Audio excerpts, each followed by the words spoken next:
ئەو دەمەی گەیشتم بە عومەر.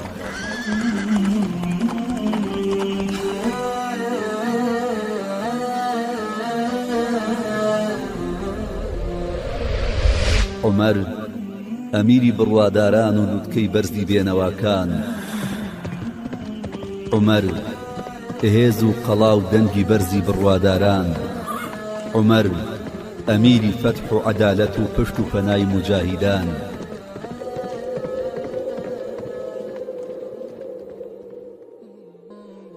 گەورەی ئیمانداران، تۆ سەرکردەی یەکێک لە وڵاتە هەرە گەورەکانی ئەو سەردەمە بووی، کەچی وا بە شەوانە قوندە ئاو بۆ ژنێک هەڵئەگری؟ کوورەخوای گەورە بتبەخشێ، ئێستا من بەو کارم گەورە بووم یاخود بچووک. وەڵا قوربان گەورە بوویت، دەی ئیتر بۆ بەو شێوەیە لێم دەپرسیتەوە؟ مەبەستم سام و هەیبەتی تۆیە قوربان، دەڵێم نەکا لە بەرچاوی خەڵک کەم بکە. سام و هەیبەتی من ئەوەیە کە ئەو خەڵکەی لە ژێر فەرمان ڕەوایەتی منە ئەژین خۆشحاڵ بن و محتاج و ئاتاجی هیچ شتێ نەبن. بەخوا قوربان تۆ کەسێکی زۆر مەرد و چاکی، دەی هیچی تر هەیە لەم بارەوە لێم بپرسی؟ نەخێر گەورم، دەی با قسەکەی خۆمان تەواو بکەین. باشە قوربان، چیتر هەیە بۆم باس بکەی؟ ئەو ژنەی کە بەردی ئەکوڵاند بۆ مناڵەکانی. بەرد؟ ئا بەرد چۆن قوربان؟ خەبەر چییە؟ لە نزیک شاری مەدینە زەویەکی بەردەڵان هەبوو، ناوی حەڕی واقم بوو. لەگەڵ ئەسلەمی خزمەتکارمدا ڕۆشتین بۆ ئەوێ، لە دوورەوە ئاگرێکمان بینی. وتم ئەسلەم، وا ئەزانم ئەوانە ڕێبوار بن و شەو سەرما تەنگی پێ هەڵچنی بن، با بڕۆین بزانین چییە. بە خێرایی و هەڵەداوان ڕۆشتین بەرەو لای ئاگرەکە. لە ئاگرەکە نزیک بووینەوە، تەماشاکەم ژنێکە و بڕێ منداڵی وردی لایە، منجەڵێکیشی خستوتە سەر ئاگرەکەوە. مناڵەکانی لە برسانە ئاگرین. منیش سڵاوێکم کرد، وتم سڵاوتان لێبێت ئەی خاوەن ڕۆشناییەکان. پێم ناخۆش بوو بڵێم خاوەن ئاگرەکان. ئای چەندە ژیر و زانایی گەورم، چەند قسەکانت پارا و جوانن. ئەگەر خۆت نەتفەرمووبایە بۆچی وات وتووە لێم دەپرسیت کە بۆچی وات بە خاوەن ڕۆشناییەکان وت. بەڵام خۆت پێش ئەوەی من بپرسم وەڵامت دامەوە. کوڕم، ئێمە ئەگەر قسەی ڕێک و مانادار و جوان بەکار بهێنین دڵخۆش دەبی. ڕاست دەفەرمووی قوربان، دەی دواتر چی ڕوویدا؟ ژنەکە وەڵامی دایەوە، وتی عەلەیکە سەلام. وتم ئیزن هەیە کەمێک نزیک ببمەوە؟ وتی لەسەر خێران فەرموو. نزیک بوومەوە، وتم پوریە گیان ئەوە چییە؟ وتی شەومان بەسەردا هاتووە و ساردا لێرە لامانداوە. وتم ئەی ئەو منداڵانە بۆ وا دەگرین؟ وتی برسیانە. وتم ئەی ئەو مەنجەڵە چی تایە لەسەر ئاگر داتناوە؟ وتی ئاو بەرد. دایان خەڵەتێنم بۆ ئەوەی خەویان لێ بکەوێ، خوا لە نێوان من و عومەردا بێ. منیش وتم خوا ڕەحمت پێ بکە. دەی عومەر چوو زانێ بە حاڵی تۆ؟ وتی ئەی چۆن دەبێتە سەرۆکمان و نایشزانێت چیمان بەسەر دێ؟ ئەی تۆ چیت پێوت گەورم؟ هیچم بەو نەوت. وتم بە ئەسلەم یاڵا با بڕۆین. بۆکو قوربان، بەڕاکردن تا ئەمباری ئاردەکە ڕام کرد. قاپی ڕۆن و تورەکەیەک ئاردم هێنا. وتم بە ئەسلەم بیدە بە کۆڵما. ئەسلەم وتی من بۆ دڵدەگرم. وتم لە ڕۆژی قیامەتیشدا گوناهەکانم هەڵدەگری؟ دەی هەتی و زوو بە بیدە بە کۆڵمدا. دوای ئەوە چی ڕوویدا قوربان؟ ئەسلەم بارەکەیدا بە کۆڵمدا. بەڕاکردن چوینەوە بۆ لای ژن و منداڵەکان، نەوەستاین هەتاوەکو ئەوێ. بە ژنەکەم وت دەی من کەوچک ڕادەدەم بەناو منجەڵەکەدا و تۆش ئارد. ژنەکە ئاردی دەکردە منجەڵەکە و منیش کەوچکەم تێوەردەدا. فوم دەکرد لە ئاگرەکە، دووکەڵ لە ژێر ڕیشمەوە دەهاتە دەرەوە. هەر بەو جۆرە بووم تا منجەڵێ ئاردەوان بۆ دروستکردن. منجەڵەکەم داگرت، بەلەمێکم پڕ کرد و وتم بە ژنەکە دەی من ساردی دەکەمەوە و تۆش بیکە بەدەم مناڵەکانتەوە. هەروە بەو جۆرە ساردەم دەکردەوە و ئەویش دەیکرد بەدەم منداڵەکانیەوە هەتا هەمویان تێر بوو. دوای ژنەکە وتی بەخوا خەلافەت شایەنی تۆیە، نەک عومەری کوڕی خەتاب. منیش پێم وت بەیانی بڕۆ بۆ لای عومەر، خۆم قسەی لەگەڵدا ئەکەم و باسی تۆی بۆ ئەکەم. دەی دوایی چی ڕوویدا قوربان؟ چیت کرد؟ من و ئەسلەم خۆمان دوورخستەوە و چووینە شوێنێک ئەوان ئێمەیان نەدەبینی، بەڵام ئێمە ئەوانمان دەبینی. ئەسلەم وتی گەورەم با بڕۆین، زۆر ساردە. وتم نابێ، هەتا بە چاوی خۆم نەیان بینم پێ بکەنن گیان ناهێڵم. من بەدەم گریانەوە ئەوانم بینی، دەبێ بەدەم پێکەنینەوە گیان بغێڵم. من بەدەم گریانەوە ئەوانم بینی، دەبێ بەدەم پێکەنینەوە بە گیان بهێڵم. دوای چی قوربان؟ منداڵەکان خەویان لێکەوت و من و ئەسلەمیش ڕۆشتینەوە. ئەی دواتر چی قوربان؟ بەرنوێژی نوێژی بەیانیم کرد بۆ خەڵک. زۆر بەخۆڕ دەستم کرد بە گریان. قسەی ژنەکەم بیر کەوتەوە کەوتی عومەر چۆن دەبێتە سەرۆکمان و نایزانێت چیمان بەسەر دێ. ئەی دوایی هات بۆلات؟ بەڵێ هات. داوای ئیزنی لە پاسەوان کرد. وتم ئیزنی بدەن بێتە ژوورەوە، کە منی بینی ناسیمیەوە، بەڵام نەیزانی من عومەرم. هەر ئەوەندەی دەزانی کە دوێ شەو یارمەتیم داوە. لەو کاتەدا عەلی کوڕی ئەبوو تالیب و عەبدوڵای کوڕی مەسعود هاتنە ژوورەوە، وتیان سەڵاو لە گەورەی ئیمانداران. ئەی ژنەکە چی کرد؟ هەردوو دەستی خستە سەرسەری، وتی ئەی باوکەڕۆ، لە بەردەم گەورەی ئیمانداراندا گوێنم پێداوە. منیش وتم قەی ناکا خۆشکم، دەی ئەو ستەمەی کە لە تۆم کردووە بە چەند پێم دەفرۆشیتەوە؟ وتی ستەمی چی؟ تۆ هەر کە زانیت ئاتاجم نەڕۆشتی تا ئاتاجی منت دەرکرد. چاوت لە منداڵەکانم بوو کە چۆن دەگریان، نەڕۆشتی هەتا هەمویانە تێر کرد. وتم شتی وا نابێ، هەتا لێت نەکڕمەوە واز ناهێنم. داوای پارچە کاغەزێکم کرد، لەسەر کاغەزەکە نووسیم بە ناوی خوای گەورە و میهرەبان.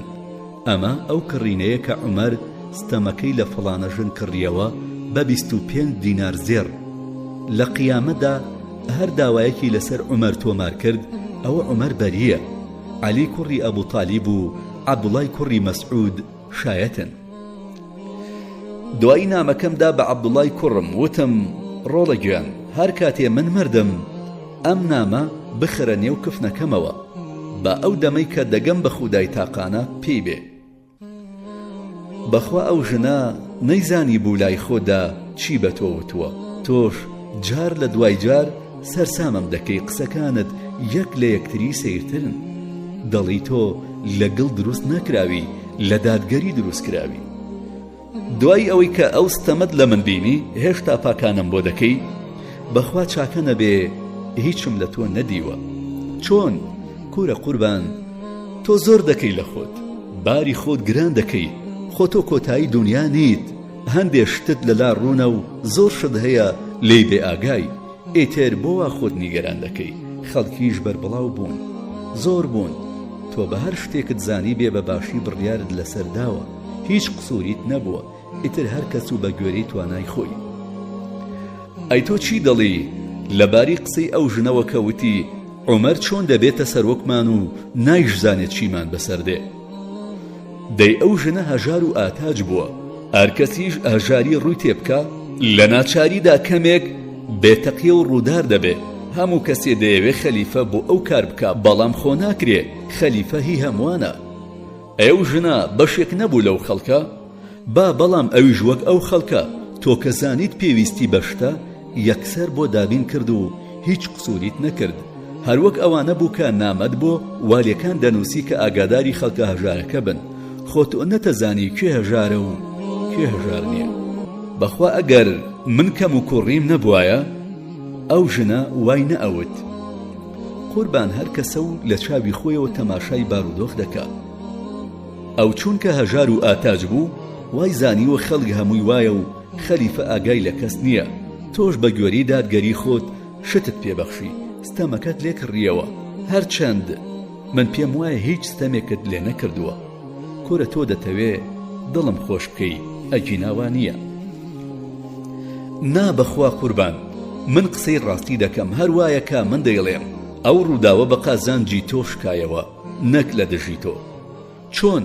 ئەی تۆ نەڕۆشتی بۆ یارمەتیدانی ئەو ژنە؟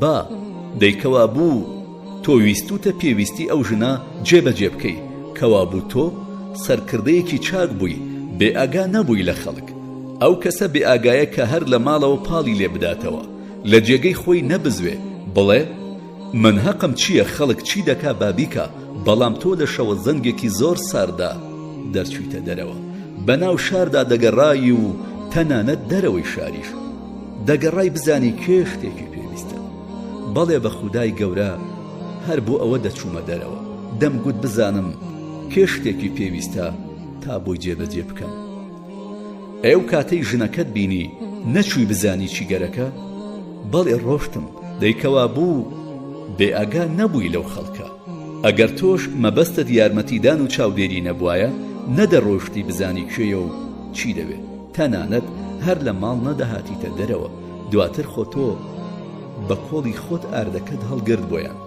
ڕاستی نەبووی ئەسلەم هەڵی بگرێ پێت وت ڕۆژی قیامەت تۆ گوناهەکانم هەڵدەگری بەڵێ وام کرد دەی ئیتر سەرکردەیەک خۆی بڕواتە دەرو هەواڵی خەڵک بپرسێ و خۆی بە کۆڵ شتیان بۆ ببا و پێویستیان جێبەجێ بکە کەی بێ ئاگایە خۆ ئەگەر ئەسلەمی شت لە باتی خۆت بناردایە ئەوەیش هەر دەبوو بەڵام تۆ بەوەش ڕازی نەبووی ویستت خۆت کارەکە جێبەجێ بکەی ئاخر چونکە من بەرپرسی ئەو ژنە بووم نەک ئەسلەم ئەی تۆ خۆت خواردنەکەت بۆ چاک نەکردن خۆت بۆت سارد نەکردنەوە با ئەوەشم کرد دەیئتر ئەو ژنە لەوە زیاتر چی لە بەرپرس دەوێت خواردنی بۆ چاک بکات و بۆی سارد بکاتەوە ئیتر لەوە زیاتر چی دەوێت دەیەوێ هەر لە سەرەتاوە برسی نەبێ نەک برسی بێت و دوایی تێر بکرێ دەی قوربان سنەتی ژیان وایە هەندێ ساغە هەندێ نەخۆش هەندێ تێرە و هەندێ برسی ڕاست دەکەی کوڕم هەر وایە وایدا بنێ کە تۆ ستەمیشت لێ کردبێ کەنەت کردووە ئەی تۆ ستەمەکەت نەکڕیەوە گەردنی خۆتت پێ ئازا نەکرد شایەتت نەگرت باوا بوو دەی قوربان ئیتر کەمێک بەزەید بە خۆدا بێتەوە و ئەوەندە خەفەت مەخۆ ئەی خوا بە فریاد بگا بەخوا دڵی منت خۆش کرد قوربان من ڕاستیەکەم وتووە ئەگەر شتێکی تر بوایە ئەوەم دەوت حاشا کە گەورەمان کاری خراپی لێ ببیندێ ئەمە گومان باشی خۆتە ڕۆڵە گوێن بەخوا قوربان تۆ خۆت باشی دادگەری زانای لێهاتووی جوامێری سوپاس کوڕم خوا ئاگای لێت بێ کەوا بوو لەم باسە بووینەوە بەڵێ قوربان دەی لەو باسی شەوگەڕانانە هیچی تر هەیە بۆم بگێڕیتەوە و بۆم باس بکەی گەورەم تەواو هیچم بەبیردا نایەتەوە دەی کەوا بوو باسی شەوگەڕان تەواو دەکەین درێژە بە باسی دادگەری دەدەین لەسەر ئیزنی خودای گەورە دەی بزانم چه پرسیارێکم لێ دەکەی بیستومە پۆشاکێکت بەخشیوەتە دایکی سولەید مەبەستت چییە و چی دەوێ ئەمەوێ بزانم چی گوزەراوە بۆم باس بکە بۆم بگێڕەوە ئەی تۆ خۆت نەتگوت بیستومە بەڵێ قوربان وتم بەڵام دەمەوێت لە دەمی خۆتانەوە و وەک خۆی بیبیستم باش چەند پارچە جلێکم لە مەدینە بەسەر ژناندا دابەش کردن ئابایەکی باش مایەوە بەوانەی دەوروبەری خۆمەم وت ئەم عەبایە بدەم بە کێ هەندێ وتیان بیدە بە کچەکەی پێغەمبەر صلی الله علیه وسلم کە لە لای خۆتە مەبەستیان کەلسومی کچی فاتیمەی کچی پێغەمبەر بوو صلی الله علیه وسلم منیش وتم بیدەم بە دایکی سولەید باشترە ئەو شایەنترە وتیان بۆ وتم چونکە لە غەزای ئوحوددا ئەو بە مەشکە و کوندە ئاوی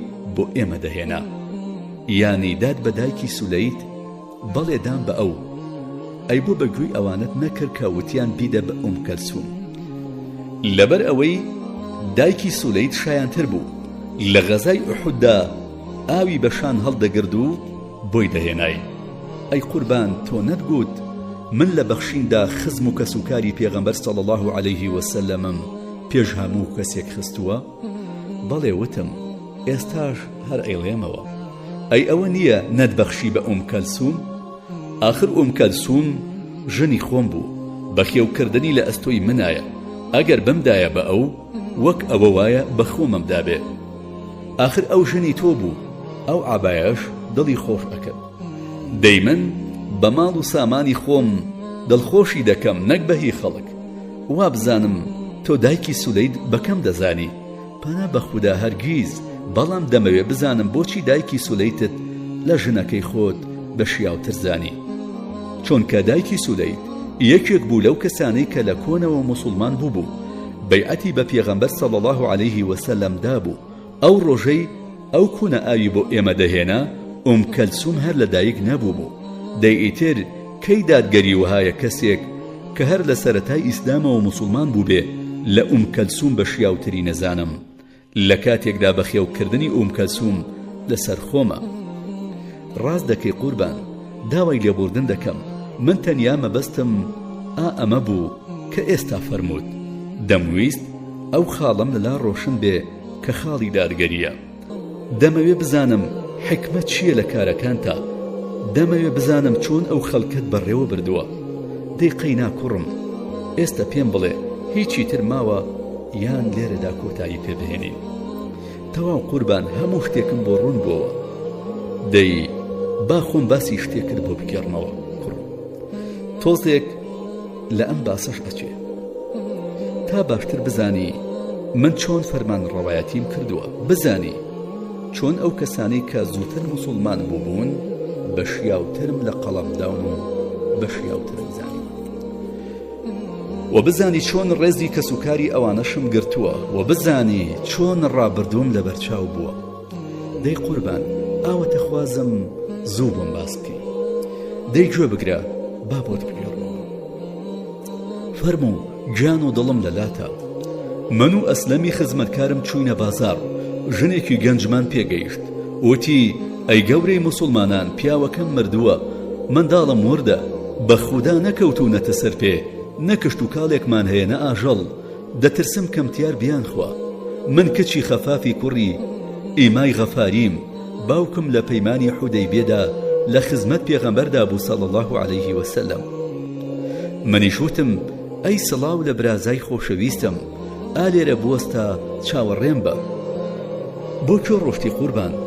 ماڵی خۆمان. لە ماڵ چیت کرد؟ وشترێکمان هەبوو بەسرا بوویەوە، بارم کرد لە خواردن و جلوبەرگ، هەندێکیش پارەم خستە ناویەوە. ڕەشوی وشترەکەم گرت و ڕۆشتمەوە بۆ لای ژنەکە و ڕەشوی وشترەکەم دا بەدەستی ژنەکەوە. وتم دەیدا دەکەم لێ بخڕە بۆ ماڵی خۆتان، ئیشەڵا نافەوتێن و خودا تووشی خێرتان دەکات. پیاوێک وتی کوورە گەورم، شتت زۆر پێدا. پێم وت ئەی دایکت ڕۆڵە ڕۆت بۆ بکە، بە خودا باوک و برای ئەم ژنەم بە چاوی خۆم بینی، گەماروی قەڵایەکیان دابوو هەتاوەکو ئێمە گەیشتین پێیان و قەڵاکەمان ئازاد کرد، بۆ بەیانی بەشێکی تەواومان پێدان. ئای چەندە بە وەفای گەورم، ئێستا بۆت ڕوون بۆوە کە عومەر چۆن تەماشای شتەکان دەکا. باڵێ قوربان، پێش ئەوەش تۆ لە چاو دڵ و زیهنی منە هەر گەورە و مەزن بووی، زیاتر و زیاتریش گەورە بووی. دەی خودای گەورە بتان پارێزێ. من تەنیا دەمەوێ بزانی کە ئەگەر بەشی کەسێکم نەدا بە دادگەریەوە بەشی نادەم، بەشی هەر کەسێکیشمدا دیسان هەر بە گوێرەی دادگەری بەشی دەدەم. بەخوا منیش هەروە لێ دەڕوانم. دەی مادام ئەم قسە کرا و ئەو باسە هاتە ناوەوە، شتێک هەیە با بۆت بگێڕمەوە. هیچ شتێکم ئەوەندەی ئەوە پێخۆش نییە کە تۆ بفەرمووی گوێم لێ بگرە. دەی قوربان گیان، دڵم لەلاتە، بفەرموو. ڕۆژێک لە مەدینەدا دەڕۆشتم بەڕێدا، کیژۆڵەیەکم بینی دەڕۆشت و دەکەوت، دەڕۆشت و دەکەوت. دیسان وتم ئای کە گوناحە، ئای کە هەژارە، ئەوە کامتان ئەو منداڵە دەناسنەوە؟ عەبدوڵای کوڕم وتی قوربان نایناسی؟ منیش وتم نەخێر، ئەوە کێیە؟ وتی ئەوە یەکێکە لە کچەکانی خۆت. وتم کام کچ؟ وتی ئەوە کچی منە. منیش وتم دەی هەتی و ئەو کچە بۆ وایە؟ وتی ئاخر تۆ هیچمان پێ نادەی. منیش وتم دەی دەکرێ من هیچت پێ نەدەم، ئیتر تۆش شتێکیان بۆ پەیدا نەکەی؟ بەخوا جگەل لەو موچەی کە شایستەی خۆتە هیچی ترت پێ نادەم. ئیتر بەشت دەکا یان نا، ئەوە کێشەی خۆتە. ئەوە قورئانە با لە نێوان من و تۆدا داوەر بێ. بەڵام قوربان خۆ ئەو کچە کوڕەزای خۆت بوو، دەی باشە با کوڕەزای من بێ، دەبێ باوکی بەخێوی بکە. ئەگەر منیش بمەوێ بەخێوی بکەم دەبێ بە پارە و سامانی خۆم بەخێوی بکەم، نەک لە سامانی گشتی. ئەوە باوکی موچەیەکی هەیە، لەوە زیاتر هیچ بەخۆیەوە نابینێ، هەروەک ئەو خەڵکە بەشی هەیە و تەواو. 100 جار کوڕی خەلیفە بێ لەو خەڵکە زیاتر بەشی نییە. ئەی قوربان تۆ شتت نەدەبەخشی بە خەڵکی داما و هەژار و ئاتاج؟ با بەرەوەڵا بەشی فەقیر و هەژارانم دەدا. دەی عەبدوڵای کوڕد هەژار بوو، بۆ هیچت پێ نەدا. آخر عەبدوڵا ساغ و سەلامەت بوو، ئەیتوانی کارێک بکات و بژێوی بۆ منداڵەکانی پەیدا بکە. خۆ ناکرێ هەر جارێ پیاوێکی ساغ و سەلامەت بێ ئەوەی هیچ نوقسانیەکی هەبێ بێت و بڵێ قوربان هەژارم منیش لەو سەروەت و سامانەی کە هەیە لە بەیتولماڵی موسڵمانان بەشی بدەم و شتێکی بدەمێ. بۆ ناڕوا وەک ئەو خەڵکە بۆ خۆی کار و کەسابەتێک بکە؟ ڕاست دەفەرمووی قوربان، دەی بزانم لەم باسە بووینەوە یان نا؟ ئەمە تەواو بەس شتی تر ماوە. کوڕم با بزانین لەم باسە بووینەوە یان نا؟ ئەمە تەواو گەورم بەس شتی تر ماوە. چی؟ لە نێوان تۆ و نوعمانی کوڕی نەزلەدا چی هەیە؟ مەبەستت چییە؟ وا بزانم شعرێکی وتو و تۆش لەسەر ئەو شعرە لە بەرپرسیارەکەی دەرت کردووە. باشە ئێستا پێت دەڵێم چۆن بوو. دەی قوربان چاوەڕێم، من نوعمانی کوڕی نەزدەم کردبوو بە بەرپرسی میسان. نوعمان شاعیر بوو، ڕۆژێک ئەم شعرەی وتە بوو: کاتی ئەوەیە کە کیژێکی جوان بادەم بۆ بێنێ بە گۆزە و سەرشان، هەر کاتێ ویستم گۆرانی بڵێ سەمان بۆ بکا لەسەر ڕێگاوبان. ئۆهۆ ساقی ئەگەر شەراب دەهێنی پیاڵە مەهێنە بێنە بە لێوان. سەرۆک ڕقێتی لە کۆڕی بادە، لە کەلاوە بێ یاخود دیوەخان. کاتی ئەو شیعرەم بیستەوە وتم ئەرێ بەخوا حەز ناکەم هەر یەکێ نوعمانی بینی پێی بڵێ عومەر دەری کردووی، خۆشم نامەی بۆ دەنووسم دەست لە کار بکێشێتەوە. دەی دوایی چی ڕوویدا قوربان؟ پیاوێکی ناسراوی خۆی پێی وتە بوو کە گەورەی موسڵمانان لەسەر کارەکە دەری کردویت. زۆری پێ نەچوو، نامەکەی منیشی گەشت بووە دەست. چیت بۆ نووسی بوو گەورم؟ نووسیم بە ناوی خوای بەخشندەی میهرەبان. بسم الله الرحمن الرحيم. حميم. تنزيل الكتاب من الله العزيز العليم.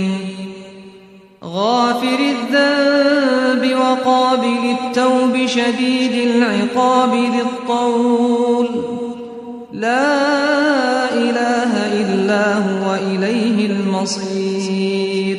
واتا هات نەخوارەوەی ئەم قورئانە لەلایەن خودای باڵادەست و شارەزا و زاناوەیە. هەمیشە ئەو زاتە لێخۆشبووی گوناهە، وەرگری تەوبە و پەشیمانیە لە بەندە گوناهبارەکانی. تۆڵەسێنەرە زۆر بە سەختی لە یاخیبوان و ستەمکاران، دەسەڵاتدارە و خاوەن و بەخشێنەری ناز و نیعمەتەکانە. هیچ خودایەک نییە جگە لە ئەو، سەرنجامیش هەر بۆ لای ئەوە. پاشان من ئەو شیعرەی تۆم بیستەوە کە وتوتە سەرۆک ڕقێتی لە کۆڕی بادە، لە کەلاوە بێ یاخود دیوەخان. ئەرێ بەخوا ڕقم لێیەتی ئەوە تۆم لە کار لادا، لە ئەمڕۆ بەدواوە کار بەدەست نیت. ئەی دوایی چی ڕوویدا گەورم؟ خۆی هات بۆ لام وتی کوورە گەورم، بەخوا من لە ژیانمدا بادەم نەخواردۆتەوە. ئەوە هەر شعرێک بووە هاتووە بەسەر زمانمدا وتومە. منیش وتم دەزانم، بەڵام هەتا تۆ ماوی و من مابم لای من نابی بەکار بەدەست. بۆچی قوربان؟ خۆ تۆ ئەتزانی بادەی نەخواردبووەوە. من پێم خۆش نییە کەس لەژێر دەسەڵاتی منە بە بادە و عەرەقدا هەڵبدا، بەڵام خۆ قسەی شاعیر تەنیا بەڵێ دەزانم باوەش بێ خەڵک چاو لە سەرکردە دەکا. ئەگەر سەرکردە بە ئارەزوی خۆی کردی و بردی، خەڵکی ژوا دەکەن. ئەگەریش سەرکردە نەفسی خۆی گرت و ئارەزوو بازی نەکرد، خەڵکیش نەفسی خۆیان دەگرن و ئارەزوبازی ناکەن. ئەی ئەگەر سبەی یەکێک بادەی خواردەوە و هێنایان و وتمان بۆ کاری وات کردووە و ئەویش وتی ئەی ئەوە نییە فڵانە والی خۆت ئەو شیعرەی بەسەر بادەدا هەڵداوە؟ نا بەخوا مادەم وای وتووە نابێ هەرگیز لای من ببێت بەکار بەدەست. ڕاست دەکەی قوربان، دەی ئێستا بزانم چیم لێ دەپرسی؟ پرسیاری لای من هەرگیز نابێ بەکار بەدەست مەبەستت چییە؟ جگە نوعمان بە کەسی ترت وتووە هەرگیز دای من نابێ بەکار بەدەست؟ بەڵێ. کێ بوو؟ بۆچی؟ سوپایەکم نارد و پیاوێکم کرد بە سەرکردەی سوپاسکە. گەشتە بوونە ڕووبارێک و ڕووبارەکە پردی بۆ پەڕینەوە نەبوو. سەرکردەکە بە سەربازێکی وتبوو بڕۆ ناو ئاوەکە بزانە ساردە ئێمە دەتوانین لێ بدەین. ئەو کاتە دنیا زۆر سارد بوو. سەربازەکە وتبووی ئەترسم بچمە ئاوەکەوە لە سەرمان ڕق ببمەوە. بەڵام سەرکردەکە زۆری لێ کردبوو کە بچێتە نێو ئاوەکەوە. ئەویش بە ناچاریە ڕۆشت بووە ناو ئاوەکە و لە تاو سەرما دەستی کردبوو بە ئەی هاوار عومەر، ئەی هاوار عومەر. زۆری پێ نەچوو بوو بەهۆی سەرماکە ڕق بوویەوە و مردبوو. من لە مەدینە لە بازاردا بووم و ئەو هەواڵەم پێگەیشت. یەکسەر وتم هۆ بەڵێ هۆ، دوایی نردم بە شوێن ئەو سەرکردەدا و لە کار لامدا و پێم وت ئەگەر نەبوایە بە عادەت هەر ئێستا دەمکوشتی، بەڵام هەرگیز لای من نابیت بەکار بەدەست. دەی قوربان خۆ ئەو سەرکردەیە لەبەر سوپاکە وای کردووە، لەبەر خەڵک ویستوێتی ڕێگەیەکی ئاسان بدۆزێتەوە بۆ ئەوەی خەڵکەکە تیانەچێ. بەڵێ ئەمە ڕاستە، بەڵام نەدەبوو خەڵک بفەوتێنێ و بیان خاتە نێو فەتارەتەوە. من پاراستنی گیانی موسڵمانانم لە ئازادکردنی وڵاتێک پێخۆشترە. ئەی بۆچی ویستت بیکوژی؟ خۆ ئەو سەرکردەیە سەربازەکەی نەکوشت بوو. ڕاستەکەی بە شمشێر نەیکۆشت، بەڵام بە فەرمانێک ئەوی کوشت. بەخوا ئەگەر نەبوایە بە عادەت هەر جارێ سەرکردەیەک فەرمانی بە کەسێک بدایە و ئەو کەسە تیا بچوایە دوایی خەڵک بیان وتایە ئەو سەرکردە بکوژن. کاتی خۆی عومەریش لەبەر شتێکی ئاوا سەرکردەیەکی کوشت. ئەوا دەم کوشت. بەڵام چی بکەم؟ شەڕ و جەنگ ناخۆشە، بڤەیە نەمویست بەر بۆ خەڵک شل بکەم. دوایی سەرکردەکان لە ترسی تۆڵە هیچیان پێ نەدەکرا و سەربازەکانیش زاڵ دەبوون بەسەر سەرکردەکانە و بەگوێیان نەدەکردن. پاک و بێگەردی بۆ ئەو کەسەی ئەو هەموو زانیاری داوە بە تۆ تەنیا خەمی ئێستا ناخۆی، بەڵکو خەمی داهاتوش دەخۆی. کوڕم، نابێ سەرۆک تەنیا چاوی لە ئێستا بێ و ئایندەی لەبەرچاو نەبێ، دەبێ سەرۆک دووربین بێ. ڕاست دەکەی قوربان، دەی بزانم ئەم باسە کۆتایی هات؟ بەڵێ گەورم، چه پرسیارێکی ترت لایە؟ پێم خۆشە باسی ئەو ژنم بۆ بکەی کە هات شکاتی لەو والیە کردکە ناوی محەممەدی کوڕی مەسلەمە بوو. باشە، جوان گوێ بگرە، با بۆت باس بکەم. دەی فەرموو قوربان، هەموو جانم دەکەم بەگوێ بۆ بیستنی قسەکانت. جارێکیان لە سێبەری دارێکدا خەوت بووم. لە ناکاو کۆمەڵە کەسێک هاتن. لە ناوخۆیاندا سکاڵا و شکات و داواکاریان هەبوو، وەک سکاڵا و شکاتی نێوان کار بەدەست و خەڵکی ئاسایی وابوو. لە ناکاو ژنێکی دەشتەکی هات و کارێکی بە من هەبوو کە ئەو خەڵکەی بینی لە لای منا کۆبوونەتەوە بەوەدا منی ناسی بوویەوە. هات بۆ لای من، وتی من ژنێکی هەژارم، بڕێ کوڕم هەست. گەورەی موسڵمانانیش محەممەدی کوڕی مەسلەمەی کردگە بەوالی ئێمە، ئەویش هیچمان ناداتێ، بەڵکو پێبێژی شتێکمان بداتێ. داوای لە تۆ کردکە داوا لە والیەکەت بکەی شتێکت پێ بدە؟ بەڵێ، قیڕان دەموتم یارپە ئابانجی محەممەدم بۆ بکە. ژنەکە وتی ئەگەر تۆ خۆت لە تەکما بی ئەوە فرە خاسترە و لە گوێت ئەکا. وتم باشە ئەگەر خوا بیەوێ ئەوا دەڕۆی. ئەی دواتر چی ڕوویدا قوربان؟ یەرفە ڕۆشت بۆ لای محەممەد وتی گەورەی موسڵمان بانگت ئەکا. محەممەد هات و لای من وەستا و سڵاوی کرد. ژنەکە شەرمدای گرت. بە محەممەدم وت بەخوا من لە خۆم وایە باشترینەکانم کردو بەکار بەدەست. سبەی خوددا پرسیاری لەباری ئەم ژنە لێکردی، چه وەڵامێکی دەدەیتەوە؟ ئەی وەڵامی محەممەد چی بوو قوربان؟ هیچی نەوت. چاوی پڕ بوو لە فرمێسک، بەخوا محەممەد کار بەدەستێکی باش بوو. ئەی تۆ چیت کرد و چیت پێوت گەورم؟ وتم خودای گەورە محەممەدی کوڕی عەبدوڵای کرد بە پێغەمبەر و ناردی بۆ ئێمەش باوەڕمان پێکرد، شوێنی کەوتین. دوای ئەو ئەبوبەکر بوو بە خەلیفە، ئەویش تا مرد بڕێچکەی پێغەمبەردا ڕۆشت. ئەبوبەکریش منی کرد بە خەلیفە، منیش باشترینەکانتانم کرد بە والی. دەیموچەی ئەم ساڵ و پاریشی پێ بدە و نازانم لەوانەیە نەتنێرمەوە و کەسێکی تر بکەم بە والی. دوای وتم وشترێکم بۆ بێنن، بارم کرد لە ئارد و زەیت و دام بە ژنەکە و پێم وت بگرە، ئەمە بەرە بۆ خۆت و دوایی لە خەیبەر وەرەوە بۆلام، ئێمە بۆ ئەوێ ئەڕۆین. دەی لە خەیبەر هات بۆلات؟ بەڵێ هات. دوو شتری ترم بۆ بار کرد و پێمدا، وتم ئەمەش بگرە، نامەیەکیشی تایە، وتومە بە محەممەد موچەی پار و ئەم ساڵت پێ بدە. یانی محەممەدت لەسەر کار هێشتەوە؟ بەڵێ، محەممەد پیاوێکی ڕازگۆ و دەستپاک بوو، کەم کەس هەبوو وەکو ئەو وابێ. ئەی بۆچی وتت لەوانەیە نەتنێرمەوە و کەسێکی تر بکەم بە والی؟ ئەوە لێ پێچینەوە بوو. بەخوا چەندە بەرامبەر بە ئەوان توند بووم، زۆر لەوە زیاتر بەرامبەر خۆم توند بووم. لەبیرتە باسی ئەو شەوم بۆ کردی کە ژنەکە بەردینا بۆ سەر ئاگر، چەندە سەر کۆنەی خۆمم کرد. بەڵێ قوربان، باش لە بیرمە، چاکت کرد محەممەدت لەسەر کار هێشتەوە. ئەی چۆن؟ خوا پاداشتی بداتەوە، پیاوێکی باش بوو، خوددا پاداشتی تۆش بداتەوە گەورم. ئامین، خوا پاداشتی تۆش بداتەوە کوڕم. دەی بزانم ئەم باسە کۆتایی هات و تەواو؟ بەڵێ گەورم، تەواو. دیسان لەباری دادگەریەوە پرسیارت هەیە؟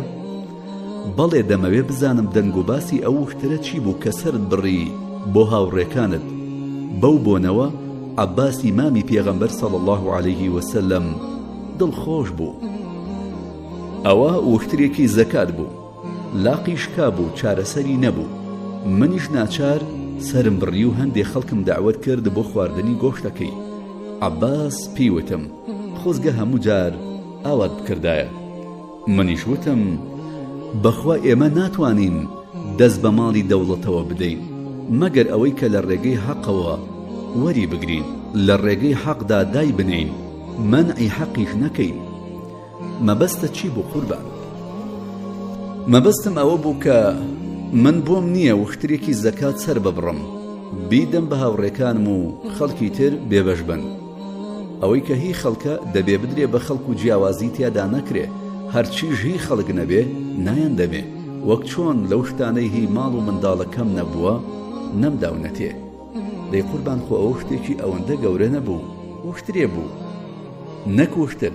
ئەگەر دەنکە خوڕمایەکیش بێ دروست نییە، ئەگەریش بە ئەندازی کێوێک زێڕیان لە لای من بێت و هی خۆیان بێ، هەر هەمویان دەدەمێ و تۆسقاڵێکی لێلا نابم.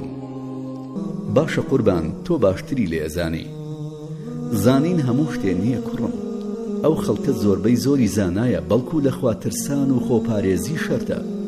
با شتێکی تری لەوە سەیرترت بۆ بگەڕمەوە. چییە قوربان؟ ڕۆژێکی ساماڵ بوو، زۆر گەرم بوو، خۆر بە گڕ و تیشکی خۆی هەموو لە مەکانی داخ کرده بوو. وەفدێک لە عێراقەوە بە سەرۆکایەتی قەیسی کوڕی ئەحنەف هاتن، بە دوای مندا دەگەڕان. کاتێ منیان دۆزیەوە مێزەرەکەم لەسەرم داکەندە بوو، جبەکەشم لە ناو قەدەم پێچا بوو. خەریک بووم وشترێکی زەکاتم دەرمان دەکرد. کاتێ ئەحنەفم بینی، وتم ئەحنەف جبەکە داکەنە و وەرە یارمەتیم بدە، با ئەم وشترە چارەسەر بکەین. ئەم وشترە بەشی بێوەژن و هەتی و هەژارانی تێدایە.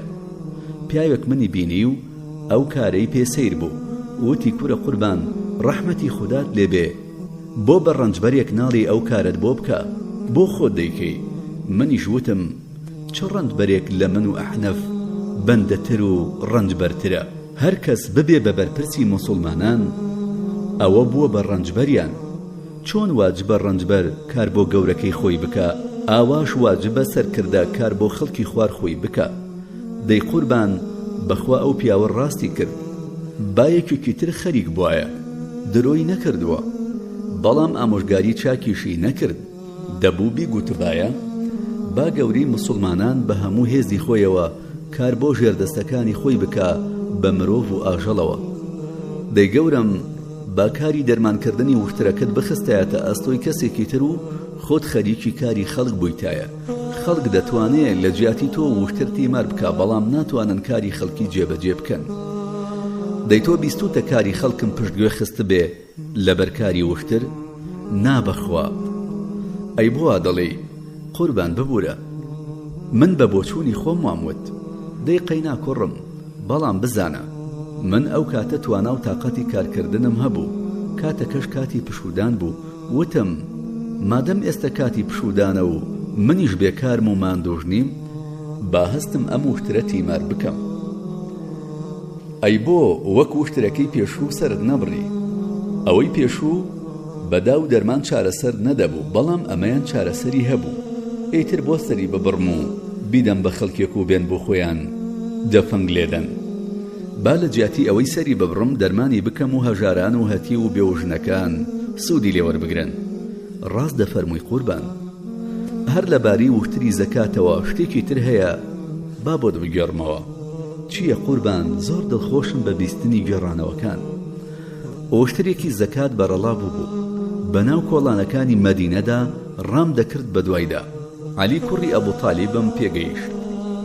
وتی ئەی گەورەی مسلمانان، ئەو بۆ کێ ڕادەکەی؟ منیش وتم وشترێک لە وشترەکانی زەکات بەربووە و منیش بە دوایدا ڕادەکەم. عەلی هەردوو دەستی خۆی تۆن پڕواند و وتی کوورە قوربان، تۆ کارێکی وا دەکەی کە هەر کەس دوای تۆ بوو بە خەریفە هەرچی بکات پێت نەگا. منیش وتم سوێن بەو کەسەی محەممەدی سەڵ الله عليه وسلم کردووە بە پێغەمبەر، ئەگەر بزنێک بە لێواری ڕووباری فوراتدا بەر ببێ و بڕوە لە ڕۆژی قیامەتدا تۆڵە لە عومەر دەکرێتەوە. قوربان گەورەمان بە دوای وشترێکە ڕای ئەکرد. ئەی بۆچی تێدایە؟ مەگەر من پاسەوانی ماڵ و سامانی خەڵک نیم؟ با قوربان، بەڵام بایەکێکی تر بە دوای وشتردا ڕای بکردایە. دەی پاسەوان دەبێ بە دوایدا ڕابکات، نە کەسێکی تر. ئای گەورم، کارەکانت چەندە سەیرن؟ بۆ مەبەستم ئەوەیە چەندە ئازاری خۆتت داوە لە پێناو خەڵکدا. کوڕم گوێ بگرە، خودای گەورە کارێکی داوەتە دەستی منەوە. خوداش بە تەنیام جێ نایەڵێ، یارمەتیم دەدا. خوا دەزانێ من چەندە سوورم لەسەر ڕاپەڕاندنی کارەکانم. بەخوا وایە گەورم، تۆ زۆر سوور بووی لەسەر ڕاپەڕاندنی کارەکانت بە باشی و نەدەهێشتووە مافی کەس پێشێل بکرێ. دەی پێم بڵێ ئەم باسە کۆتایی هات؟ ئەگەر گەورم باسی تری لا نەبێ بەڵێ کۆتایی هاتووە. من هیچم بە خەیاڵدا نایە، ئەگەر تۆ شتێک دەزانی بیڵێ. شتێکم بیستووە گوایە ڕۆژێک سەلمانی فارسی لە کاتی وتاری هەینیدا لەسەر پۆشاکێک قسەی پێبڕیوی. ئەوە چۆن بوو؟ باشە گوێ بگرە، ئێستا بۆ دەگەڕمەوە. قوربان فەرموو گیان و دڵم نەلاتە. بڕێکی زۆر جلوبەرگی نوێم بۆ هات. منیش بەشم کرد بەسەر خەڵکیدا. هەموو پیاوێک پۆشاکێکی بەرکەوت. منیش وەک ئەو خەڵکە پۆشاکێکم بۆ خۆم هەڵگرتەوە. منیش هەروەک ئەوان حسابی تاکە کەسێکم بۆ خۆم کرد، نەک زیاتر. دەی سوپاس بۆ خوا قوربان، بەس نەبوو ئەم جارەیان خۆتت بێبەش نەکرد. ئای چەندە زۆرن ئەو کەسانی کە کارەکانی عومەر لە بەرچاوی عومەر جوان دەکەن. بەخوا ڕاست دەکەم قوربان، بەخوا ئەگەر هیچت بۆ خۆت دانەنایە پێم سیر نەبوو، ناوام نەکرد. بەڵام بزانە ئەگەر تاکە کەسێک بەری نەکەوتایە ئەوە ئەو کەسە خۆم دەبوو. ئێدەی منیش هەر لەبەر ئەوە واموت. دەی باشە با قسەکەم تەواو بکەم. فەرموو قوربان. هەینی دوای ئەو ڕۆژە ڕۆشتمە سەر مینبەر وتارم دەدا. دوو دەست پۆشاکم لەبەردا بوو. وتم خەڵکی نەگوێ بگرن و گوێڕایەڵ بن.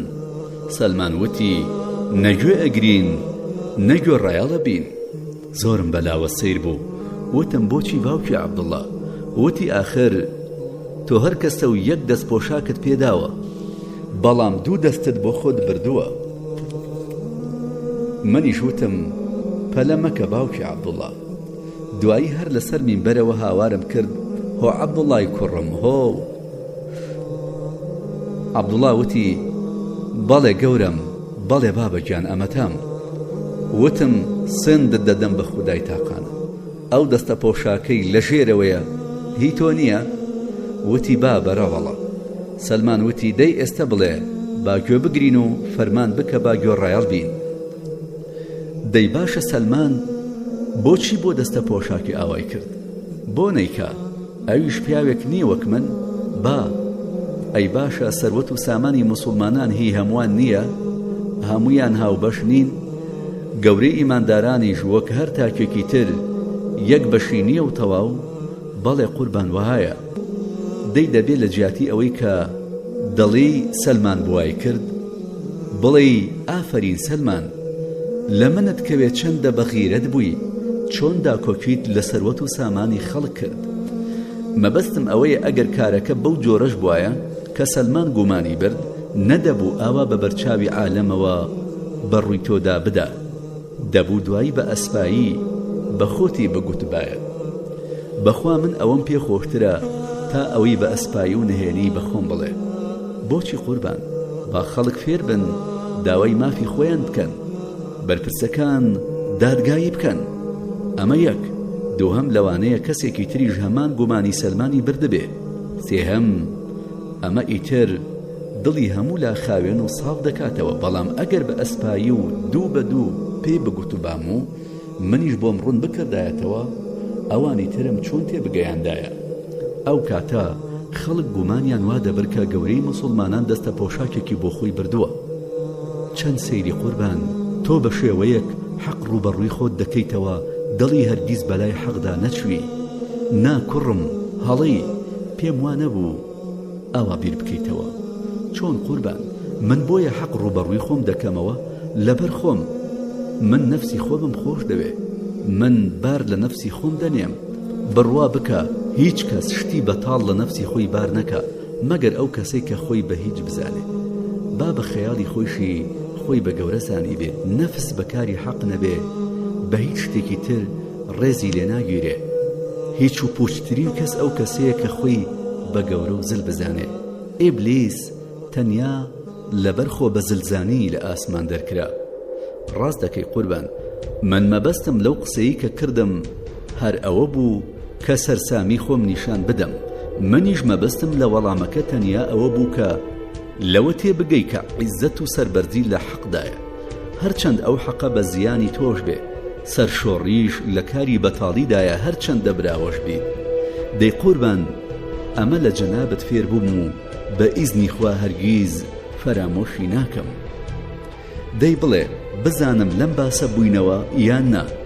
بەڵێ قوربان تەواو. بەم جۆرە هاتی نەکۆتایی ئەم باسە.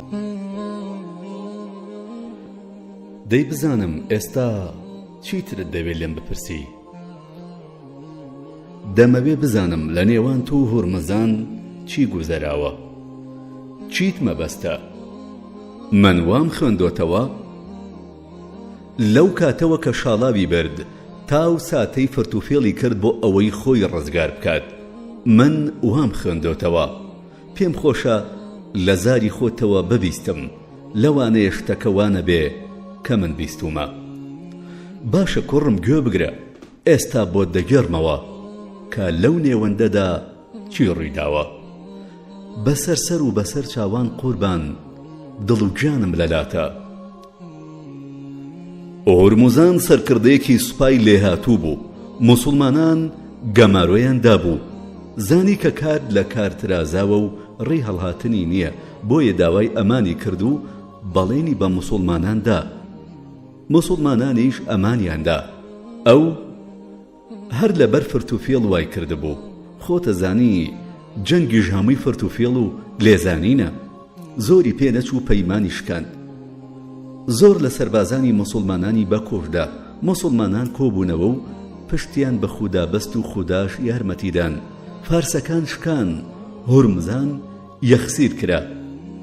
سەرکردەی سوپای موسڵمانان وای بە باشزانی بوو کە هورمزان بنێرێت بۆ شاری مەدینەی پێغەمبەر صلی الله علیه وسلم بۆ لای من تا من بزانم چی لێ بکەین.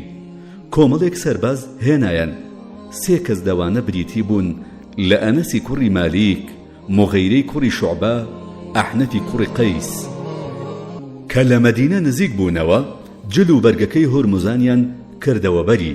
هەمووی ئاوریشم بوو، تاجی لەسەردا بوو، تاجەکەی بە یاقوت ڕازێنرا بوویەوە، بازنە و خرخاڵی زرێپۆشی پێوە بوو. شمشێرەکەی بە ئاوی زێر ئاو درا بوو. بەو جۆرە هێنایانە نێو شاری مەدینە تا خەڵک بزانن کە موسڵمانان سەرکردەیەکی ئاوا بەستنەسە و تەنتەنەیان بەزاندووە و خەڵک بزانێ کە خودای گەورە چۆن موسڵمانان سەردەخات. دەی پاشتر چی ڕوویدا گەورم؟ بەو جۆرە کە باسم کرد هێنایانە نێو شاری مەدینەوە، چوو بوونە ماڵی ئێمە. بەدوای مندا من لە ماڵ نەبووم. پرسیاری منیان کردبوو، پێیان وتە بوون لە مزگەوتە. وەفدێک لە کوفەوە هاتووە لای ئەوانە. لەو کاتەدا وەفدەکە دەهاتن بەرەو مزگەوت. لە نزیک مزگەوت بڕێک منداڵ گەشتبوون پێیان وتبوویان بەدوای گەورەی موسڵماناندا دەگەڕێن. وتبوویان بەڵێ. ئەوانیش وتبوویان لە مزگەوتە نووسووە. وەفدەکە هەمویان لە لای مزگەوت مابوونەوە.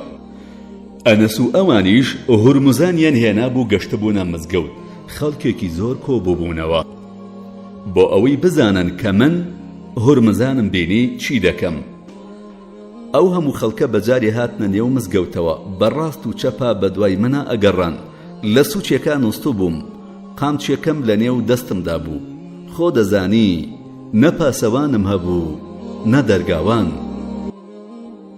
ئەی گەورم، دوای چی ڕوویدا؟ پێم خۆشە ببیسم. هورموزان ئەهاتە نێو مزگەوتەوە، خۆی ئامادە کرد بۆ ڕوبەڕووبوونەوەی ئەو کەسەی کە کۆشکی قەیسەری پێکشکاندووە، بۆ ڕوبەڕووبوونەوەی ئەو کەسەی سوپایەکی وای ناردووە سەر لە بەری سوپای فارسی تێکشکاندووە.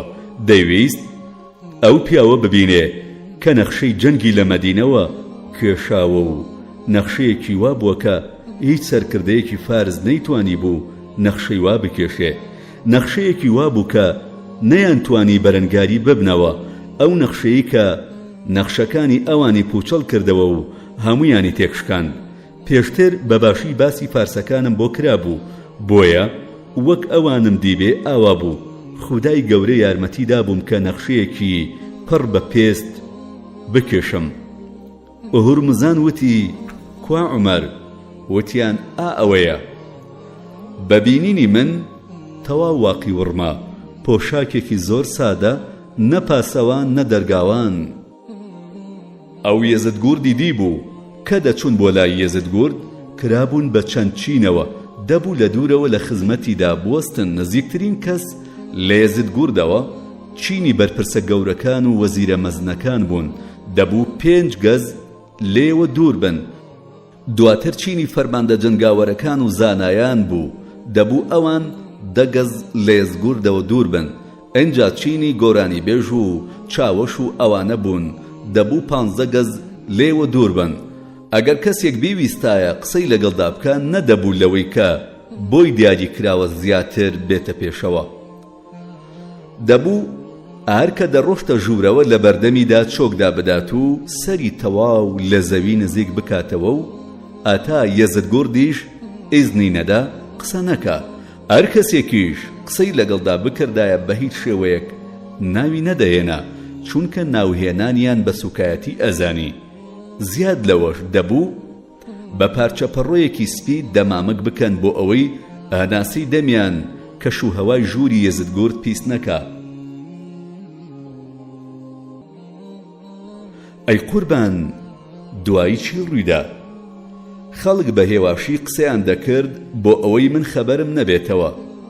هورمزانیش تاوێ ناتاوێ دەیوت ئەی کوا پاسەوان، ئەی کوا دەرگاوان. ئەوانیش دەیانگوت نە پاسەوانی هەیە نە دەرگاوان. ئەویش وتی نە پاسەوانی هەیە و نە دەرگاوان؟ دەیکەوا بێ ئەمە پێغەمبەرە. ئەوانیش وتیان نا پێغەمبەر نییە، بەڵام خەلیفەی پێغەمبەر صلی الله عليه وسلم. من لەم دەمەقاڵیە بە ئاگا هاتم، دانیشتم کاتی ئەوم بینی پرسییم هورمزانە؟ وتیان بەڵێ. وتم پەنا دەگرم بە خودای گەورە لە ئاگر، سپاس بۆ ئەو خودایی بەهۆی ئاینی ئیسلامەوە ئەمە و نمونەکانی ئەمەی سەرشۆر کردووە. ئەی موسڵمانان، دەست بگرن بەم ئاینەوە، بە ڕێچکەی پێغەمبەر صلی الله علیه وسلم بڕۆن. دنیا و خۆشی دنیا فریوتان نەدا، دنیا زۆر فێڵبازە. وتیان ئەمە پاشای ئەهوازە، قسەی لەگەڵدا بکە. منیش وتم نەخێر، هەتا ئەو جلو بەرگەی لە بەردالانە بە قسەی لەگەڵدا ناکەم.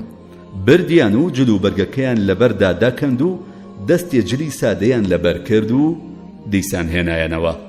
وتم هورمزان، چۆن توانیت پەیمان شکێنی بکەی و لەگەڵ خودای خۆتدا درۆ بکەی؟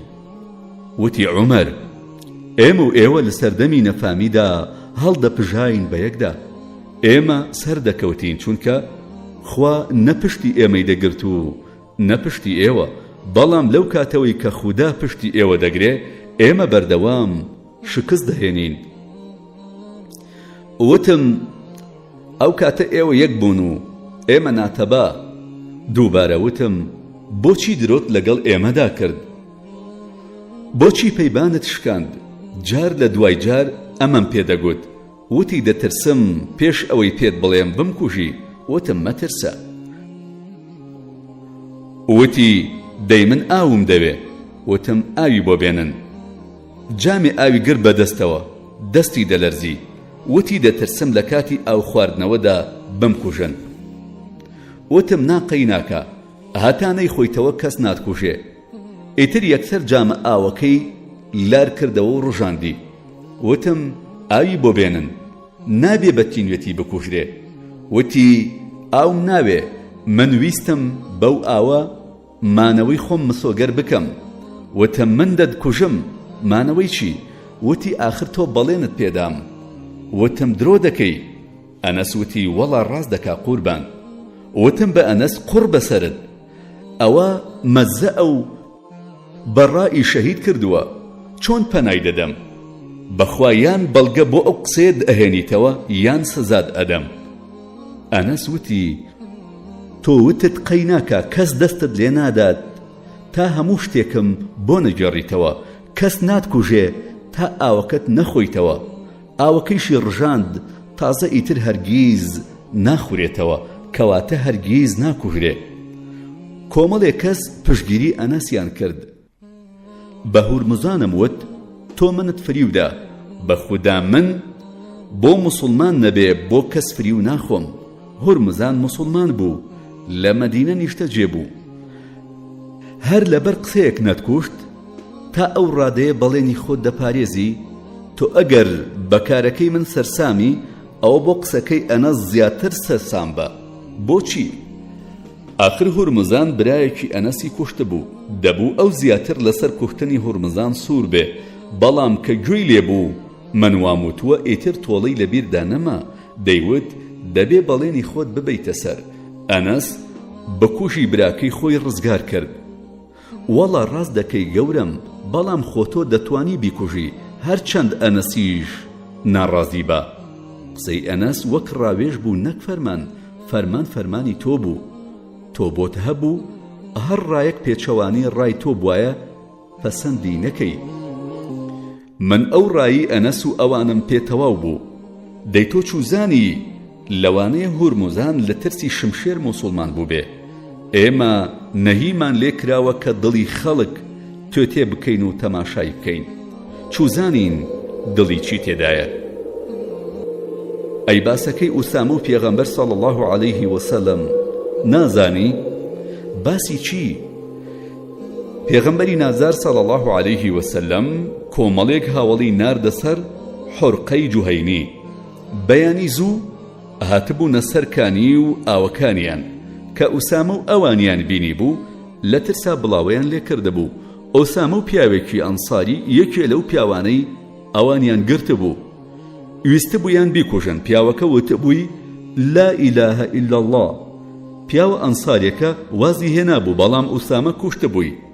دوایی ئەوەی کە گەڕانەوە، پێغەمبەر صلی الله علیه وسلم دەنگ و باسەکەی بیست. فەرمووی ئوسامە ئەوتی لا ئیلاهە ئیلا الله چۆن کوشتت؟ ئەوسامە وتی ئەی پێغەمبەری خودا لە ترسی شمشێرەکەم وتی لا ئیلاهە ئیلا الله. پێغەمبەری نازدار صلی الله عليه وسلم فەرمووی باشە تۆ دڵی ئەو پیاوەت لەت کرد تا بزانی لە ترسا وای وتووە؟ پێغەمبەر صلی الله عليه وسلم بەردەوام لەبەر خۆیەوە دەیفەرموو دوای ئەوەی وتی لا ئیلاهە ئیلا الله هەر کوشتی. ئەوسامە خۆزگەی دەخواز کە لەو پێش موسڵمان نەبوایە و تازە ئیمانی بهێنایە بۆ ئەوەی تووشی ئەو کارە نەبوایە. قوربان ئابە و ڕادەیە کورە لەوەش زیاتر کوڕم. چی قوربان؟ مێقدادی کوڕی ئەسوەد بە پێغەمبەر صلی الله عليه وسلمی وت ئەی پێغەمبەری خودا ئەگەر لەگەڵ کافرێکدا بوو بە شەرمان و شمشێرێکی دا لە دەستم دەستێکی منی قرتاند دوایی پەنای بردە بەردارێک و وتی ئەوا باوەڕم بە خودا هێنا من بیکوژم یان نا؟ فەرمووی نەخێر نابێ بکوژرێ. وتی ئاخر قوربان دەستێکی منی قرتاند بێ دوایی موسڵمان بوو بێ. فەرمووی نەخێر مەیکوژە ئەگەر بیکوژی ئەو وەک ئەو کاتەی تۆی لێدێ کە نەتکوشت بوو تۆیش وەک ئەوت لێدێ ئەو کاتەی کە بڕوای نەهێنا بوو کەواتە ئەوە شەرعی خودایە قوربان.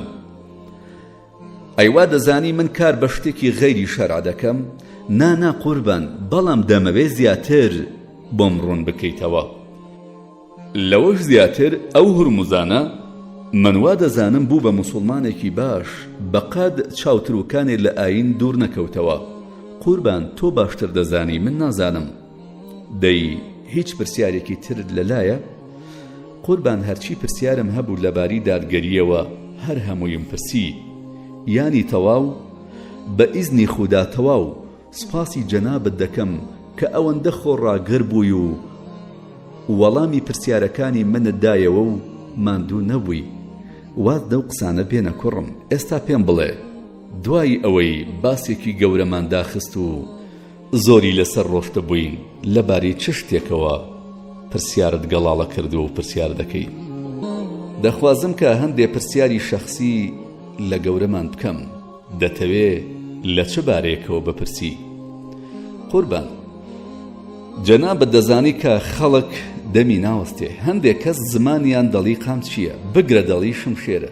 ئەگەر تاکە کەسێ لە قسە و قسەڵۆکی خەڵک پارێزراو بە ئەوە پێغەمبەر صلی الله عليه وسلم پارێزراو دەبوو. تۆ خۆت باشە زانی چیان بە پێغەمبەر صلی الله عليه وسلم دەگوت. خۆ دەزانی کە قوڕیشیەکان چۆن پێیان دەگوت شێتە جادوگەرە ئەو ناو ناتۆرانەی کە بۆ پێغەمبەریان صلی الله عليه وسلم هەڵدەواسی. خۆیان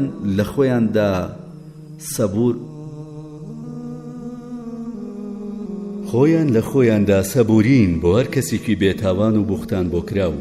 تۆش یەکێکی لەو کەسانی کە بوختانیان بۆ کردووە. بەڵام قوربان با ئەوەش بڵێم کە دار هەتا پڕبەر و بەرخۆش نەبێ بەردی تێناگیرێ. تۆ نەکداری بەڵکو دارستانێکی پڕبەر و بەرهەمداری بۆیە سیر نییە ئەگەر خەڵکانێک هەبن بەردت تێبگرن بوختانت بۆ بکەن. بەخوا من دەزانم تۆ بێتاوانی زۆر لەوە گەورەتری کە ئەوانە پێت دەڵێن. دەریاش بەدەمی سەگ گڵاو نابێ. بەڵام من پێم خۆشە وەڵامی ئەو بوختانانە لە خۆت ببیستم. من هیچم نییە بێڵێم تەنیا ئەوە نەبێ کە وەک ئیبراهیم پێغەمبەر سەلامی خودای لێبێ ئەو ڕۆژەی فڕێیان دایەنێ و ئاگرەوە فەرمووی حەسبونا الله وەنیعم الوەکیل. خوان بەسە کە یاری دەدەر و یارمەتی دەرێکی چاکە. منیش هەروا دەڵێم. بەڵام کێشە نییە با بزانم چیان پێوتوم. دوای پێ دەڵێم کە ئەو قسانە چەندە دوورە لە ڕاستیەوە دەی بزانم چیت پێیە. دەڵێن عەبدوڕەحمانی کوڕت بادەی خواردووە و تۆش ئەوەندەت لێداوە مردووە. ئەو دەنگ و باسا تا چەند ڕاستە گەورم. با پێش ئەوەی تۆ وەڵامم بدەیتەوە ئەوەش بڵێم کە بە خودا من دەزانم وانییە وەک تاوانبارێک لێت ناڕوانم. بەڵام حەز دەکەم لێت بپرسم چاکە زانم کاری وا لە تۆ ناوەشێتەوە. باشە هەموو ڕووداوەکەت لە سەرەتاوە بۆ دەگەڕمەوە. دوایی تۆ خۆت بڕیار بدە بزانە کاری خراپم کردووە بزانە ناهەقیم کردووە. لام وایە ئەوانەی ئەو قسەیان کردووە ترشوخیان پێدا کردووە، ژاریان تێکەڵ بە هەنگوین کردووە. فەرموو قوربان گیان و دڵم لەلاتە بفەرموو. عەبدوڵڵا و عەبدوڕەحمانی کوڕم هەردوو ڕۆشتن بۆ میسر بۆ غەزاکردن. سەردەمی والیەتی عەمری کوڕی عاز بوو. کەسێک ڕۆشتە بوو بە عەمری وتبوو عەبدوڵڵا و عەبدوڕەحمانی کوڕانی عومەر هاتوون بۆ ئێرە بۆ غەزا. عەمەر وتبووی لەکوێن؟ ئەویش وتبووی لەو پەڕی شارن. من پێشتر نامەیەکم بۆ عەمر نووسی بوو، پێم وتبوو نەکەی هەرگیز کەسێکی خزمی من بێت بۆ لای تۆ و تۆش لەبەر ئەوەی خزمی منە کارێکی وای بۆ بکەی کە بۆ خەڵکی تر نەتکردبێ. ئەگەر کاری وا بکەی خۆمەزانم چیت پێیەکەم. عەمر لە ترسی ئەو نامەیە نەهیچ دیاریەکی بۆ ناردەبوون و نەخۆیشی ڕۆشتە بوو بۆ لایەن.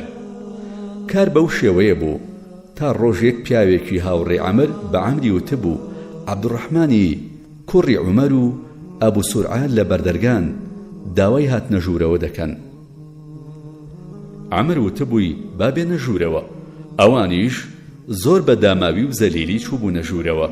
بە عەمریان وتبوو داری حەدمان لێ بدە، ئێمە دوێ شەو عارەقمان خواردوێتەوە و سەرخۆش بووین. ئەی قوربان عەمر چی کردبوو؟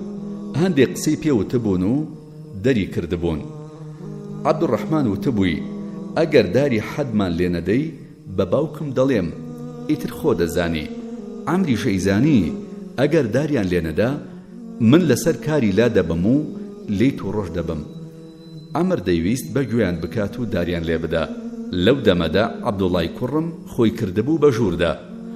عەبدوڵڵا بە عەمری وتبوو باوکم پێی وتوم بۆ کارێکی زۆر پێویست نەبێ نێم بۆلات، ئێستا هاتووم بڵێم نابێ سەری عەبدوڕەحمانی برام بە بەرچاوی خەڵکەوە بتاشی، بەڵام قەی ناکە داری لێ بدەی، چونکە ئێمە جگە لە دارکاری سەری ئارەخۆریشمان بە بەرچاوی خەڵکەوە دەتاشی. ئەی عەمر چی کرد؟ لە حەوشی ماڵی خۆیاندا دوور لە چاوی خەڵک داری لێدا بوون. دوایی عەبدوڵڵا عەبدوڕەحمانی بردبووە ژوورەوە، لەوێ سەریان تاشی، بەڵام سەری ئەبوو سورعەیان لە حەوشەدا تاشی بوو. تا ئێرە هیچ کێشەیەک نابینم، هیچ شتێک نە لە تۆ و نە لە عەمر و نە لە کوڕەکانت و نە لە ئەبوو سورعە بۆ ئەو بوختانەیان بە تۆ کردووە. پەلەمەکە کوڕم، چیرۆکەکە تەواو نەبووە، ببوورە قوربان. ئەوە لە تاو خۆشەویستیم بۆ جەنابت و لە داخی قسە و قسەڵۆک ئەوەندە پەلەم کرد. دەی فەرموو قوربان چیرۆکەکە تەواو بکە. باشە قەینا. پاشماوەی چیرۆکەکە ئەمەیە، من لە مەدینە بەسەرهاتەکەم بیستەوە. باشە قەیناکە. پاشماوەی چیرۆکەکە ئەمەیە، من لە مەدینە بەسەرهاتەکەم بیستەوە. ئەوانیش هێشتا هەر لە میسر بوون. لای عەمری کوڕی عاس نامەیەکم بۆ عەمر نووسی، وتم بە ناوی خوای گەورە و میهرەبان لە بەندەی خوددا گەورەی ئیمانداران عومەری کوڕی خەتابەوە بۆ تاوانباری کوڕی تاوانباری کوڕی تاوانبار، پێم سەیرە چۆن زاتت کرد قسەی من بشکێنی، چۆن ئەوەندە ڕووقایمی بەرامبەر بە من ئەو هاوڵانم نەکرد بەواری کە لە غەزای بەدەردا بەشدار بوون، ئەوانە هەمویان لە تۆ باشترن، بەڵام من تۆم هەڵبژار چونکە دەمگوت پیاوێکی توند و تۆڵە وریایە، بەڵام کارەکەت بەو گەندەڵیانت بۆ گەن کردووە. من دەبێت تۆ لە والیەتی دەربکەم، بەڵام دەرکردنێکی خراپ. ئەوە لە ماڵی خۆتدا داری حەد لە عەبدوڕەحمان دەدەی و هەر لەوێش سەری دەتاشی، خۆ تۆ ئەتزانی ئەوە پێچەوانەی ویستی منە. عەبدوڕەحمانیش وەک هەر کەسێکی ئاسایی وایە و نابێت لەگەڵ هیچ کەسێکدا جیاوازی بکرێ. چی بە خەڵکی تر دەکەی بە هەمان شێوە دەبێ بە ئەویش بکرێ، بەڵام تۆ و توتە ئەوە کوڕی گەورەی ئیماندارانە. خۆ تۆ دەزانی کە من لەبارەی ئەو تۆڵە سندنەوانەی پەیوەندیان بە شەرعەوە هەیە، لەبەر ڕەزامەندی خودا نەرمی لەگەڵ کەسدا نانوێنم، جیاوازی لە نێوان کەسدا ناکەم. بەگەشتنی ئەم نامەیە عەبدوڕەحمان لە ئابایەک دەپێچی و بە سواری کرد بۆم دەنێریتەوە، با بزانێ چ کارێکی خراپی کردووە.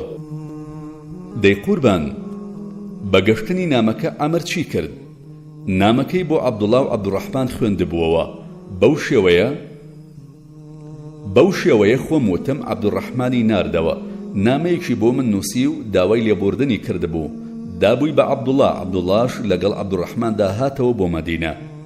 ئەی دوای ئەوە چی ڕوویدا قوربان؟ عەبدوڕەحمان هات بۆ لای من، ئابایەکی زەبری قورسی پێوە پێچرا بوو، بە حاڵ دەیتوانی بجۆڵێ. وتم عەبدوڕەحمان ئەوە فڵان کار و فیسار کارت کردووە، بەخوا دەبێت داری حەدت لێ بدرێ.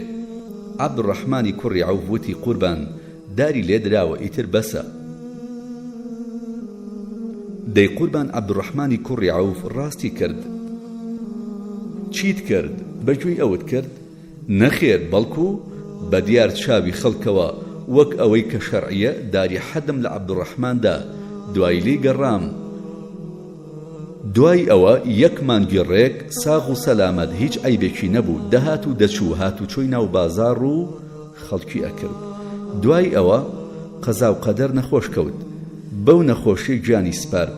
ئیتر نە کاریگەری ئەو دارانە بوو نە هیچ. دەی قوربان خۆ ئەم بەسەرهاتە شانازیە بۆ تۆ نەک خراپە. خواڕووی ئەو کەسە ڕەش بکات ئەو بوختانەی بۆ تۆ هەڵواسیوە، چ درۆیەکی ناحەزیان بۆ کردووی. بەڵام قوربان وا نازانی کەمێک بەرامبەر کوڕەکەت ڕەق بووی.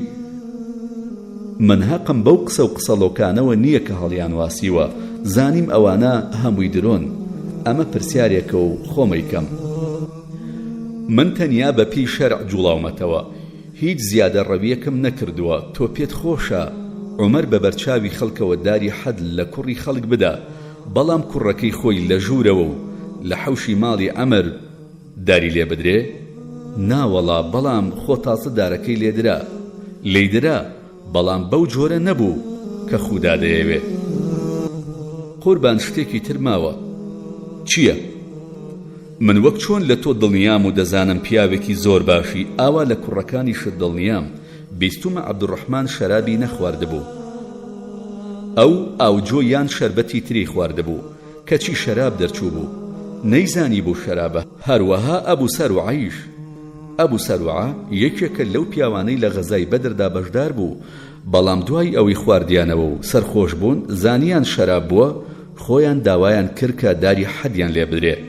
ئەوان دەیانتوانی تەنیا تۆبە بکەن و قسە نەکەن، بەڵام لەبەر ئەوەی حەزیان دەکرد تەواو پاک ببنەوە و هیچ گوناهێکیان بەسەرەوە نەمێنێ، بۆیە داوایان کرد داریان لێ بدرێ. من پێم دوور نییەوە بێ نەمپرسی بزانم چ جۆرە شەرابێکیان خواردوتەوە. خۆیان چوبوونە لای عەمر و داوایان کردبوو داریان لێ بدا. منیش هەر بە گوێری داواکاریەکەی خۆیان جوڵامەوە. ئەگەر بە قسەی تۆ بێ ئەوە بە خودا دوو پیاوی شەریفن و هیچ تاوانێکیان نییە. ئەگەری جوانە بێ خۆ تۆڵی خۆیان وەرگرتەوە. ڕاست دەفەرمووی قوربان.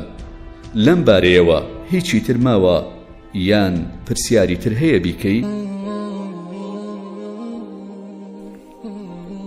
قوربان هیچ شتێکی دیکە لەباری ئەو چیرۆکانەی کە لە ڕابردوو ڕوویاندا ماوە بۆمانی باس بکەیت و من لەبارەیەوە بپرسم؟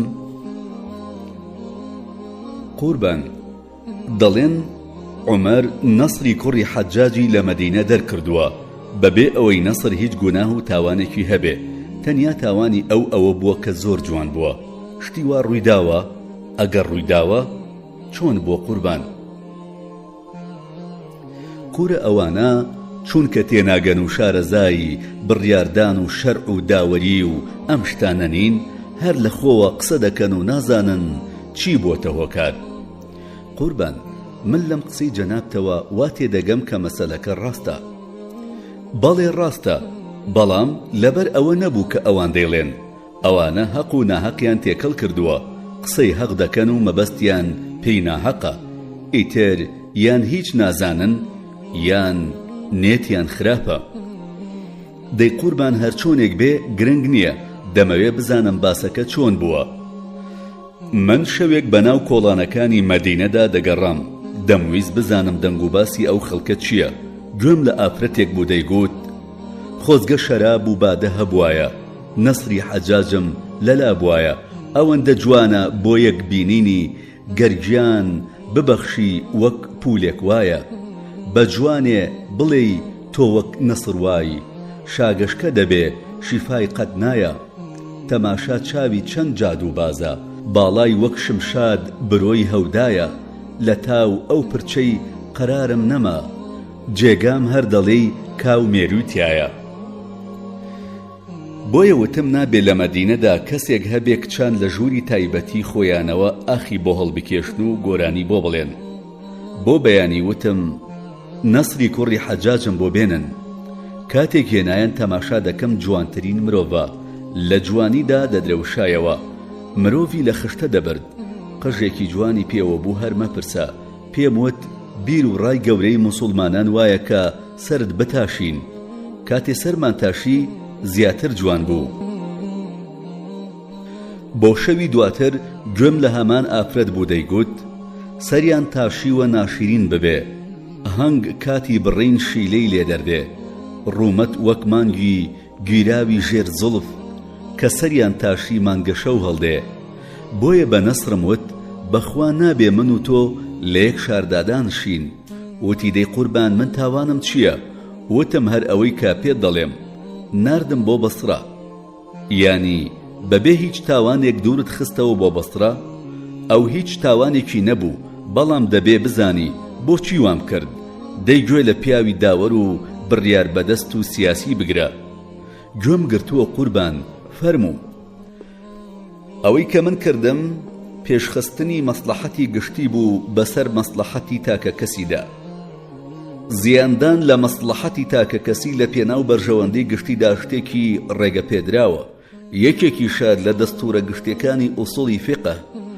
هەروەها تێگەشتنی تەواو لە ئیسلام ئەوەیە کە ئەگەر هیچ چارەیەکت نەما ئەوە بە تاوانێکی بچووک تاوانێکی گەورە پاڵ پێوە بنێ دەیسان لە شەریعەتی ئیسلامدا دەستورێکی گشتی هەیە کە ئەگەر هات و مرۆڤ کەوتە نێوان دوو تاوانەوە و بەناچاری دەبوو یەکیان بکە ئەو کاتە دەبێ تاوانە بچووکەکە هەڵبژێرێ ئەگەریش لە نێوان دوو چاکەدا سەرپەشک کرا و نەیتوانی هەردووکیان بکە ئەوە چاکە گەورەکە هەڵبژێرێ جا ئەگەر دوو چاکەیش دەژبەیەک بوون ئەوە چاکە گەورەکە هەڵبژێرین و چاکەی بچووک واز دێدەهێنین قسەیەکی جوانە گەورم تەواو ڕاستە و هیچ جێ گومان نییە بەڵام دوورخستنەوەی ئەم کوڕە بۆ بەسرا چه مەسلەحەتێکی تیا بوو کوڕم دادوەر بۆی هەیە کە خەڵک دوور بخاتەوە بۆ مەسلەحەتی گشتی نەک وەک حەد و سزا کاتی خۆی لە مەدینەش بلە ژنانیەک هەبوو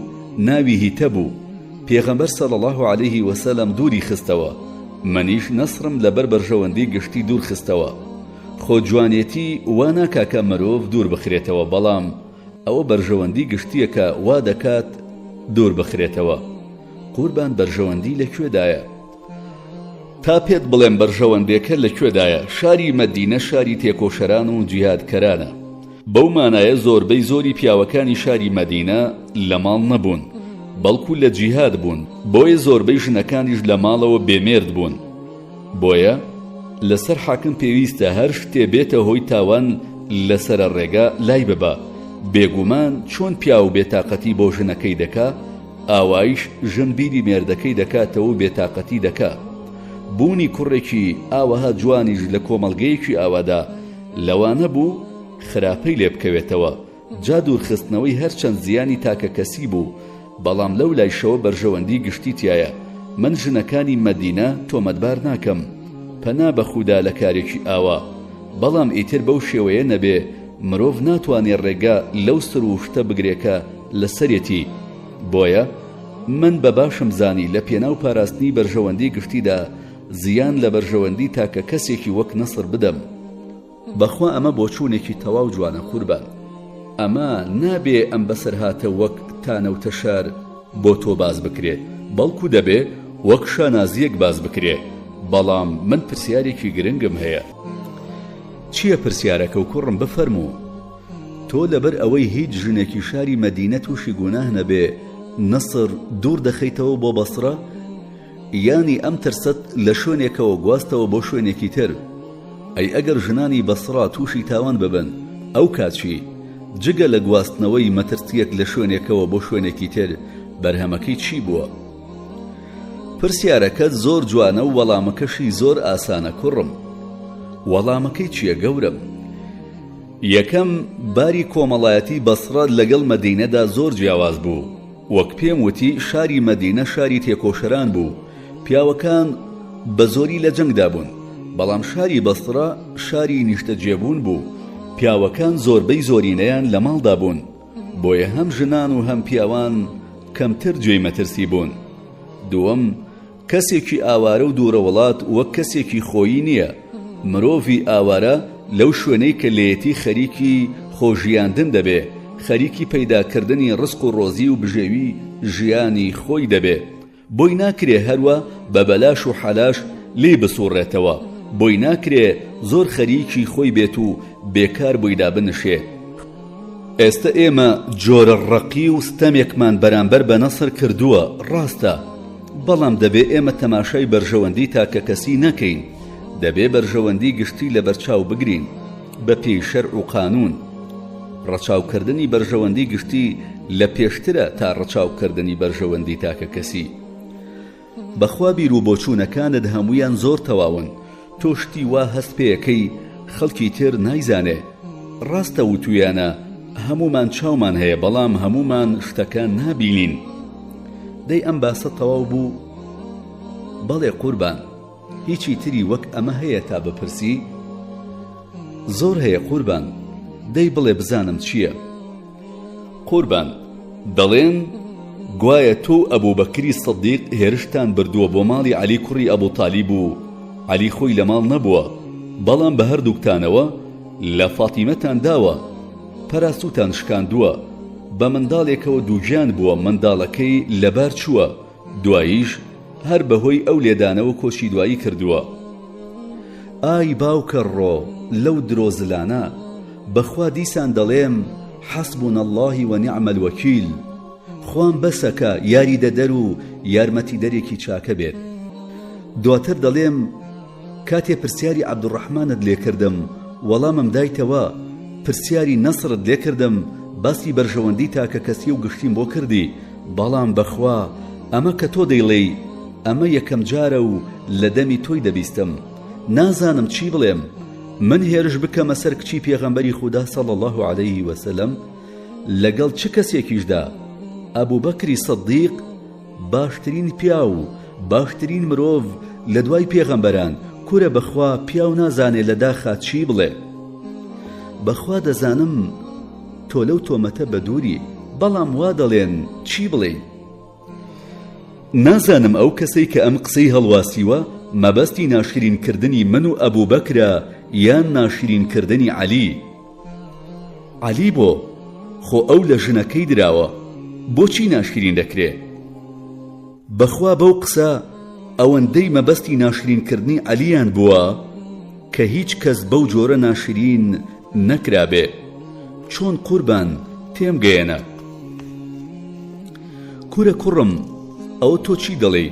عەرەب لە سەردەمی نەفامیدا خاوەن حەیا و حورمەت و غیرەت بوون، هەرگیز قبوڵیان نەکردوتە عادایان لێ بکرێ، بە تایبەتی لە ژن و منداڵیان.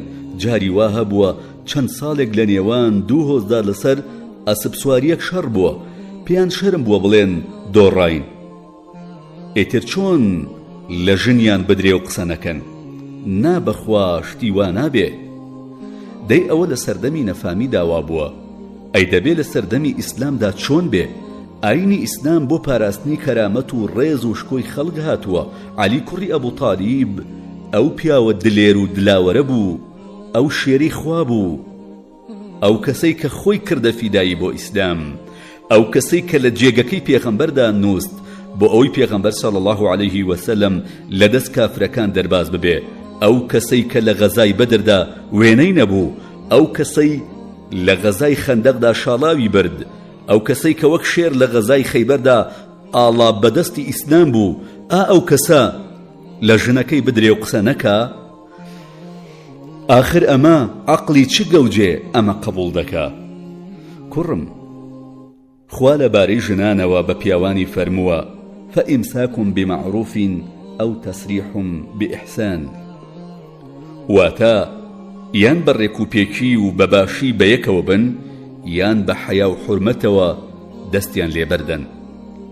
دەی ئەگەر من و ئەبوبەکر پەراسووی فاتیمە بشکێنین و عەلی دەنگ نەکا، منداڵی لەبار ببین و عەلی دەنگ نەکا، بێڕێزی پێ بکەین و هەر دەنگ نەکا و هەروە بۆ خۆی بێخەم بسوڕێتەوە، ئەوە کەی بەڕێک و پێکی لای خۆی فاتیمەی هێشتۆتەوە؟ ئەوە ئیتر ئازایەتی و جوامێری و شێرایەتی عەلی لەکوێیە؟ تەعادا لەوە زیاتر چییە؟ عەلی و تەعادا قبوڵکردن؟ بەخوا ڕاست دەکەی قوربان، قسەکەی جەنابتە. با پێت بڵێم بەخوا ئەو قسە و قسەڵۆکانە تەنیا گاڵتەکردن بە کەسایەتی عەلی نییە، بەڵکو گاڵتەکردن بە کەسایەتی تەواوی بنەماڵی پێغەمبەرە. دوور لە ڕووی عەلی، دوور لە ڕووی عەلی. با بڵین عەلی پیاوێکی ترسنۆک و بێدەسەڵاتە کە هەرگیز وانە بووە، بەخوا زیرەکترین و بوێرترین پیاو بوو. باشە ئەمە عەلی هیچ؟ ئەی ئەو هەموو پیاوە دلێری بنەماڵی ئەهاشم چی؟ عەباس چی؟ خۆ بۆم باس کردی عەباس خانوویەکی بە من نەدا. ئەی ئیتر چۆن بەرامبەر بێڕێزیکردن بە برازاکەی بێدەنگ دەبێ؟ باشە عەباس بۆ خانووە قوڕینەیەک بەرامبەر بە من دەوەستێتەوە، بەڵام لە لێدانی فاتیمەدا نایەتە دەنگ؟ ئاخر ئەمە چ بێڕێزیکردنێکە بەرامبەر بە عەباس؟ ئەی عەقیل لەکوێ بوو؟ حەسەن و حوسەین لەکوێ بوون؟ خۆ سەردەمەی کۆتایی خەلافەتی من حەسەن و حوسەین تەمەنیان 20 ساڵ بەرەو سەرتر بوو، گەنج و لاو بەهێز بوون، لە هەڕەمەی هێز و گەنجیدا بوون. دەی بۆ هیچیان بەرامبەر بە عومەرێکی بە ساڵاتچووی لاواز نەکرد؟ ئەوانیش غیرەتیان نەبوو؟ ئەها کوڕم، ناڵێم ئەوە پێش ئەوەی بێڕێزیکردن بە من و ئەبوو بەکر بێ بێڕێزیکردنە بە بنەماڵی پێغەمبەر صلی الله عليه وسلم؟ بەڵێ بەخوا ڕاست دەفەرمووی، گەورم ڕێک وایە. کورە ئەم قسەیە لەوە دەرچووە کە هەر بێغیرەتی بێ بەخوا سەردەکێشێ بۆ جۆرە دەوێتی و سەرشۆڕیەکیش پەنا بەخوا. توخوا چۆن پیاوێک قبوڵ دەکا من بچمە ماڵەکەی تێر لە ژنەکەی بدەم، منداڵەکەی لەبار ببەم بیکوژم، دواتریش بچم بۆ داوای کچی ئەو پیا و کچەکەی خۆی بدات بە من؟ ئەی مەگەر من زاوای عەلی نیم؟ ئەی کەلسومی ژنم کچی فاتیمە و عەلی نییە؟ ئەی کەلسوم چۆن بەرامبەر بەو هەموو بێڕێزیکردنە بێدەنگ بوو؟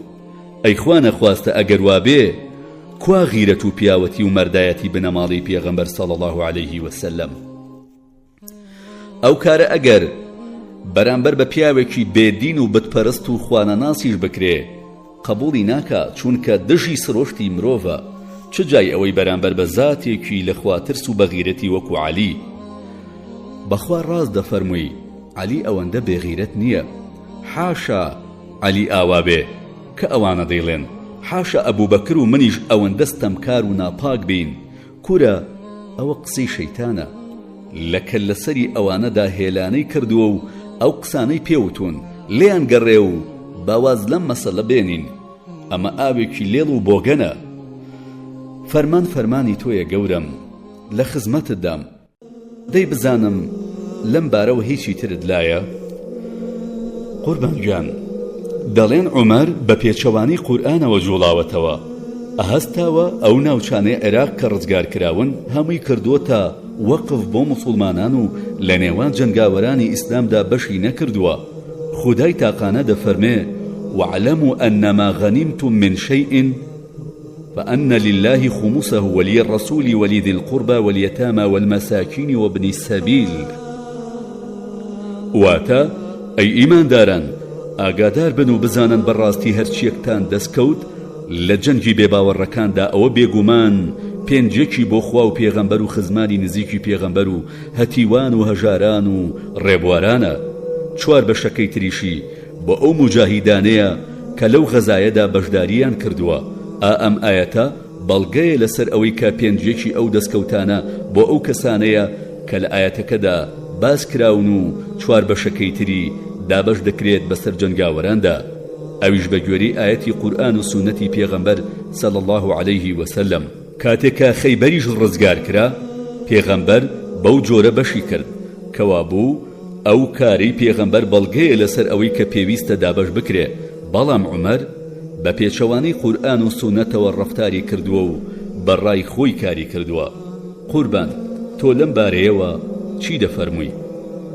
یەکەم ئەوەی کە دەڵێن عومەر پێچەوانەی دەقی قورئان جوڵاوەتەوە ئەو قسەیە لە نەشارەزایی خۆیان لە قورئانەوە سەرچاوەی گرتووە. قورئان نەیفەرمووە ئەو دەستکەوتانە چ دەستکەوتی گوازراوە بێ وەک کەلوپەل یان نەگوازراوە بێ وەک زەوی وزار دەبێ بەش بکرێن، بەڵکو ئەو ئاەتە کە ئەوان کردویانە بە بەڵگە باسی پێنجێکی دەستکەوتەکان دەکا کە چۆن و بۆ کێ خەرج بکرێن. دابشکردنی چوار بەشەکەی تر لە قورئاندا باس نەکراوە، بەڵکو لە فەرموودەی پێغەمبەری نازار صلی الله عليه وسلم هاتووە کە ئەو بەشی کردووە.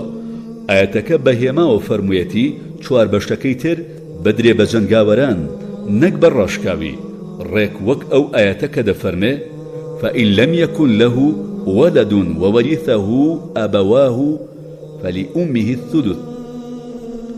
واتە ئەگەر مردووەکە منداڵی نەبوو دایک و باوکی میراتبەری بوون ئەوە سێیەکی میراتەکە بۆ دایکەتی، کەوابوو بەشی باوکێک لە میراتی ئەو کوڕەی کە مردووە و ژن و منداڵی نییە دوو سێیەکە، چونکە دایکی سێیەکی بردووە و ئەوی تر ماوەتەوە بۆ باوک، کەوابوو ئاەتەکە شتەکەی بە یەکجاری نەبڕاندۆتەوە، بەڵکو بە گومان وا دادەنرێت کە چوار بەشەکەی تر بۆ جەنگاوەران بێ. لە بنەماکانی تەفسیردا یاسایەک هەیە دەڵێ فام و تێگەیشتن لەو ئاەتانەی کە بە کورتی و هێمان شتەکان دەگەیەنن وەک تێگەشتنی ئەو ئاەتانە نییە کە بە ڕاشکاوی مەبەستەکە دەدەن بەدەستەوە. دەیسان مانای پەنامەکی ئاەتێک ناتوانێ وەک مانای ئاشکرای ئاەتەکە ڕێگانیشان بدە. قسەی بە توێکڵ و هێما و ئیشارە وەک ڕێک و بێ پێچ و پەنا قسەکردن نابنە بەڵگە. ئەگەر کەسێ بڵێ وەڵڵا بەشی باوک لەو ئاەتە هەردوو سێیەکە و شتەکە بڕاوەتەوە ئەوە بە گوێرەی تێگەشتنی خەڵک شتەکەی بڕاندۆتەوە نەک خودی ئاەتەکە. هەرچی بەڵگەهێنانەوەیشە بە کرداری پێغەمبەر صلی الله عليه وسلم لە غەزای خەیبەردا ئەوە بەڵگە نییە لەسەر ئەوەی کە هەر شوێنێ ئازادکرا ئیتر دەبێ بەش بکرێ، چونکە ئەو کاری پێغەمبەر صلی الله عليه وسلم لەوانەیە بۆ سونەت بێ نەک بۆ واجب. ئەو کاری پێغەمبەر صلی الله عليه وسلم ئەوە دەردەخا کە دابەشکردن دروستە یان لای ئەو پەڕی سونەتە نەک واجب. پێغەمبەری نازدار صلی الله عليه وسلم زۆر حەزی لە حەڵوا بوو، دەی ئەگەر کەسی حەزی لە حەڵوا نەبێ پێچەوانەی سونەتی کردووە؟ ناوەڵا قوربان. دەی ئیتر ئەو قسەیان لەکوێ هێناوە کە واجبە دابەش بکرێ؟ دواتر ئەگەر لایەنی سونەتی یان دروستێتی کارەکە زاڵ بکەین ئەوە کارێکمان کردووە بەبێ ئەوەی بەڵگە و بنەمای هەبێ. لەبەر ئەوە هەر کاتێک شوێنێک ئازاد کرا بڕیاری سەرۆک و خەلیفەیە کە چی لەو شوێنە بکات و چۆنی لێ بکات. ئەوەی کە بە مەسلەحەتی دەزانێ ئاوای لێ دەکا. ئەوە تا پێغەمبەر صلی الله عليه وسلم شاری مەکەی ڕزگار کرد و بەشیشی نەکرد، کەوابوو ئەو ناوچانەی ڕزگار دەکرێن دروستە بەش بکرێن و دروستە وەک خۆیان دەستکاری نەکرێن. ئەو کاری پێغەمبەری نازدار لە خەیبەر مانای ئەوەیە کە دروستە نەک واجب. ئەگەر مانای واجب وایە مەکەیشی دابەش دەکرد.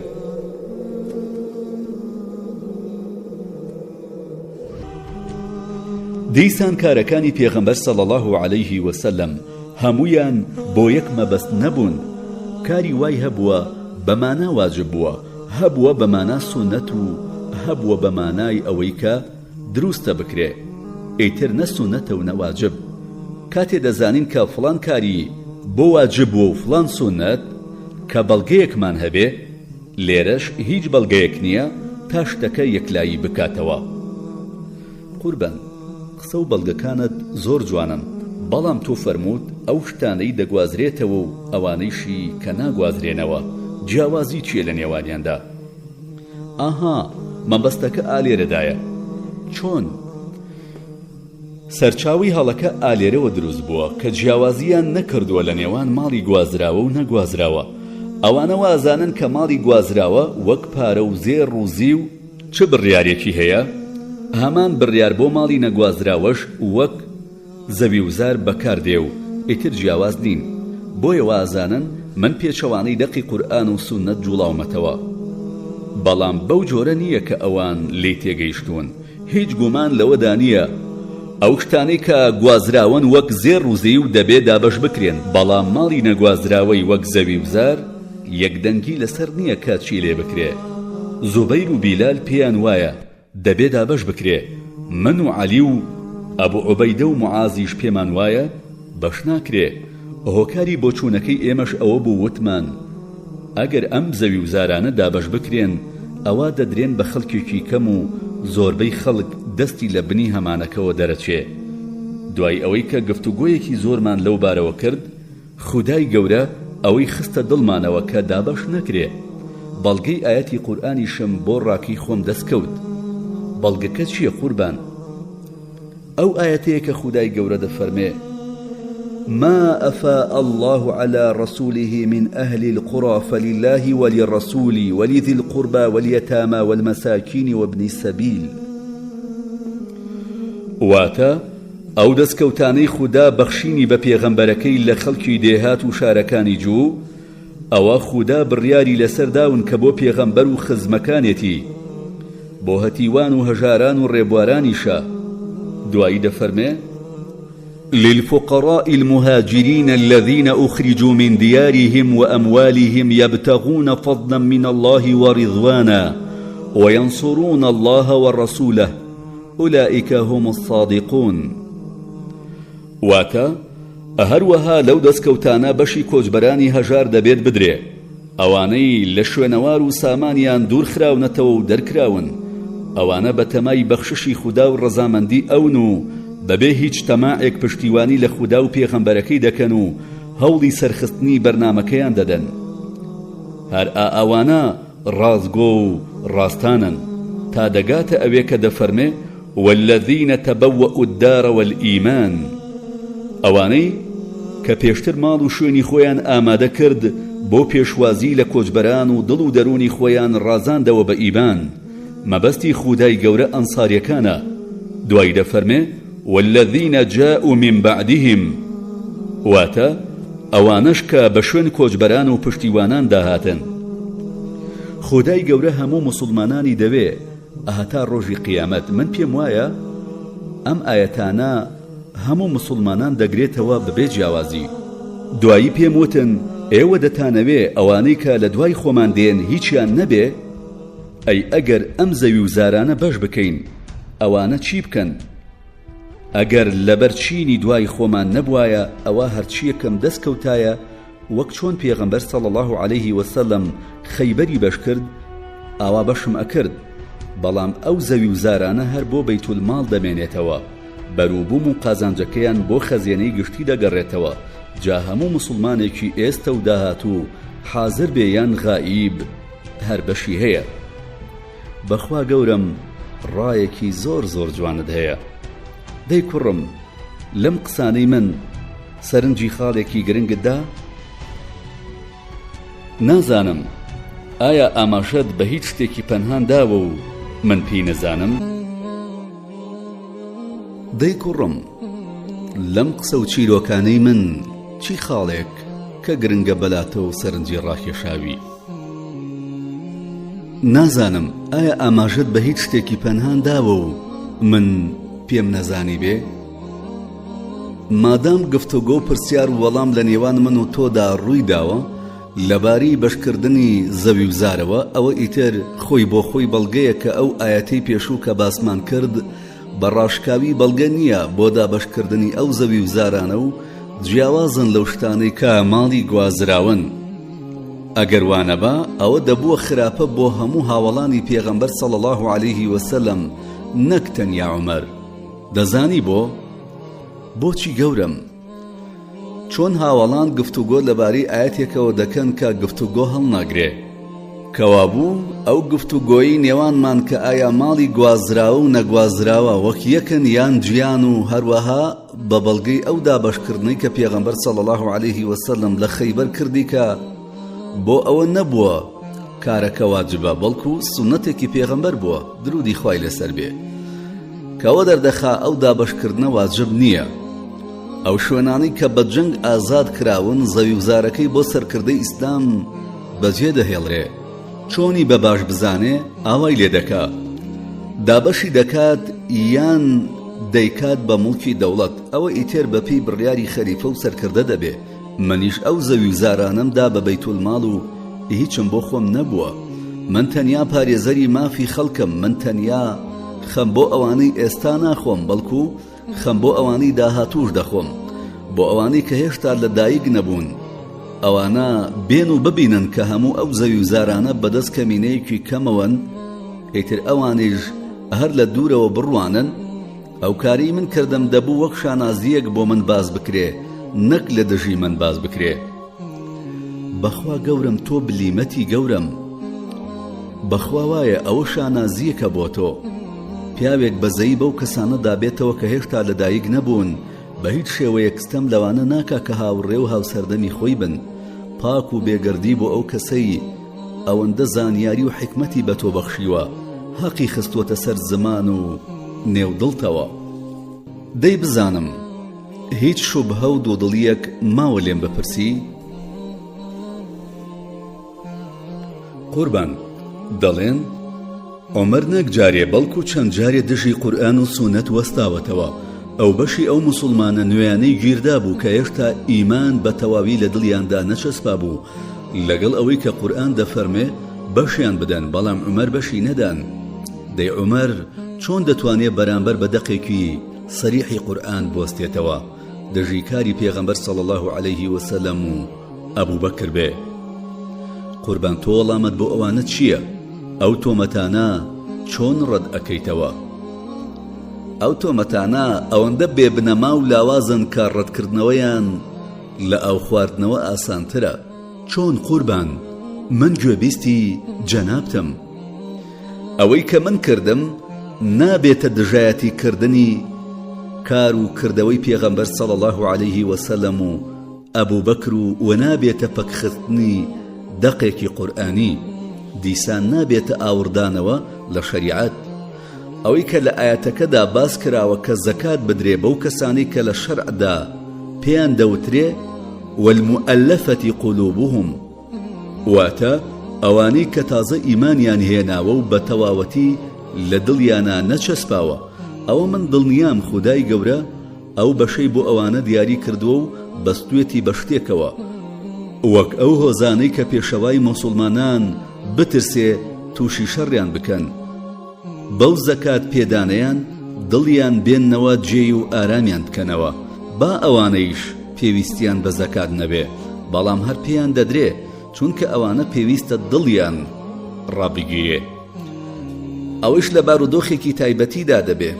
بە زۆری لەو کاتانی کە دەوڵەت لاوازە و کەم دەسەڵاتە، سەرۆکی دەوڵەت بیەوێ بەو زەکاتە بەڵاو شەڕ لە کۆڵ دەوڵەت بکاتەوە. بەڵام هەر کات دەوڵەت بەهێز بوو، کەس پێی نەوێرە، ئەو کاتە پێویست ناکە لە شەڕی کەس بترسێ، پێویست ناکە بە بڕە زەکاتێک ئیمان لە دڵی خەڵکیدا بچەسپێنێ. ئەو ناوەش کە ناوی مؤلفەتی قولوبهم، ئاتا ڕۆژی قیامەت کەس بەو ناوەوە نامێنێ. وەک چۆن مرۆڤ هەمیشە هەر فەقیر یا مێسکین نییە، هیچ کەسێکی ژیر ناڵێکە ئەگەر کەسێکی فەقیر هەبوو زەکاتمان پێدا و دوایی دەوڵەمەند بوو دەبێ هەر بیدرێتێ، چونکە ڕۆژێ لە ڕۆژان ناوی فەقیر بووە. کەس ئەم قسەیە ناکە. بەخشین بەسراوە بە فەقیری، بە مسکێنی. هەر کات فەقیری و مسکێنی نەما، ئیتر بەخشینیش کۆتایی دێ. ئەم مەسەلەی مؤلفەیەش هەروایە. هەر کات ناوەکە نەما، زەکاتیش نامێنێ. لە سەردەمی پێغەمبەری نازدار صلی الله علیه وسلم چینێک تازە موسڵمان بووبوون، خۆتۆ سەردەمی ئێمەش هەر بە تازە موسڵمانی نامێنەوە. من کە بینیم بارودۆخ گۆڕا و ئیسلام هێز و گوڕی گرت، ئەو تازە موسڵمانانە هەمویان لەسەر ئاین دامەزران. ئیتر وتم پێویست ناکە ئێستەش هەر زەکاتیان پێدرێ. تازە ئەو وەسفەی کە ئەو کاتە هەیان بوو ئێستا نیانە. ئەو کاتە تازە موسڵمان بوون، دڵیان دانەمەزرا بوو. ئێستا کۆنە موسڵمان و دڵدامەزراون. کەوا بوو من نە ئاەتم پەکخستووە و نە قورئانم هەڵۆشاندوتەوە. بڕیارەکە وەک خۆی ماوە. هەر کات چینە موسڵمانێکی نوێ پەیابوون، ئەو کاتە دڵیان ڕاگیر دەکرێ و زەکاتیان پێدەدرێ. ئیتر کوا ئاەت پەکخراوە؟ تەنانەت ئاەتەکە و حوکمی ئاەتەکە نوێ دەبێتەوە. بەخوا ئەوە تێگەشتنی تێر و تەواوە لە قورئان و شەرع. ئەگەر ئێمە لە هۆکاری پشت ئاەتەکەەوە بڕوانین کە بۆچی دەبەخشێ و بۆچی نابەخشێ، ئەوە بەکارخستنی ئاەتە نەک بەخستنی. ڕاست دەکەی کوڕم، ئەو دەقە وەک دەبینی هۆکاری لە پشتە نەک بەڕەها بێ. منیش تەماشای هۆکارەکەم کردووە نەک ڕواڵەتی ئاەتەکە. دەمزانی بۆیە ئەوانە زەکاتیان پێدەدرێت چونکە تازە موسڵمانن، لاوازن. بۆیە دوای ئەوەی دڵیان دامەزرا و ئیسلامیش بەهێز بوو، ئیتر پێویست ناکات زەکات بەو چینە بدرێ. قورئان نابی هیچ کەس و چینێکی نەبردووە کە هەتایە هەر زەکاتیان پێ بدەین، بەڵکو باسەکە باسی بارودۆخە. چەند بارودۆخێکە هەر کەس لەو بارودۆخانەدا بوو زەکاتی پێدەشێ، هەر کات لەو بارودۆخانەدا نەما زەکاتیشی پێناشێ. منیش هەروام کرد. دوو پیاو هەبوو، ناویان عوەینەی فەزاری و عەقڕەئی کوڕی حابس بوو. ئەبوبەکر نامەیەکی نووسی بوو کە ئەمانە لە بەشی مؤەلەفەتی قولوبهم بەشدارن. ئەو کاتە هەم ئیسلام لاواز بوو، هەمیش ئەوان دڵیان دانەمەزرا بوو. دوای وەفاتی ئەبوبەکر و بەهێزبوونی ئاینی ئیسلام نامەکەم لێسندنەوە و شۆریمەوە وتم پێغەمبەر صلی الله علیه وسلم بۆیە بەشی بۆ ئێوە بڕی بووەوە چونکە ئێوە تازە موسڵمان بووبوون.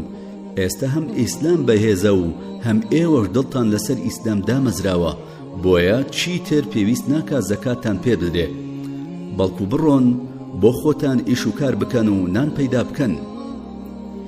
یانی تۆ پێش ئەوەی ببی بە خەلیفە هەر هەمان ڕای ئێستات هەبوو؟ بەڵێ هەمان ڕای ئێستام هەبوو. ئەی چۆن ئەبوبەکر پێش تۆ هەمان ڕای تۆی نەبوو؟ ئەگەر ئەو سەرزەویە پڕ ببێ لە عومەر، ئەوە ئەبوبەکر بەتەنیا لەو هەموو عومەرە باشترە. من هەرگیز لافی ئەوە لێ نادەم بڵێم لە ئەبوبەکر زاناتر و شەرعزانترم، بەڵام ئیتر ئەوە ڕاوبۆچوونە.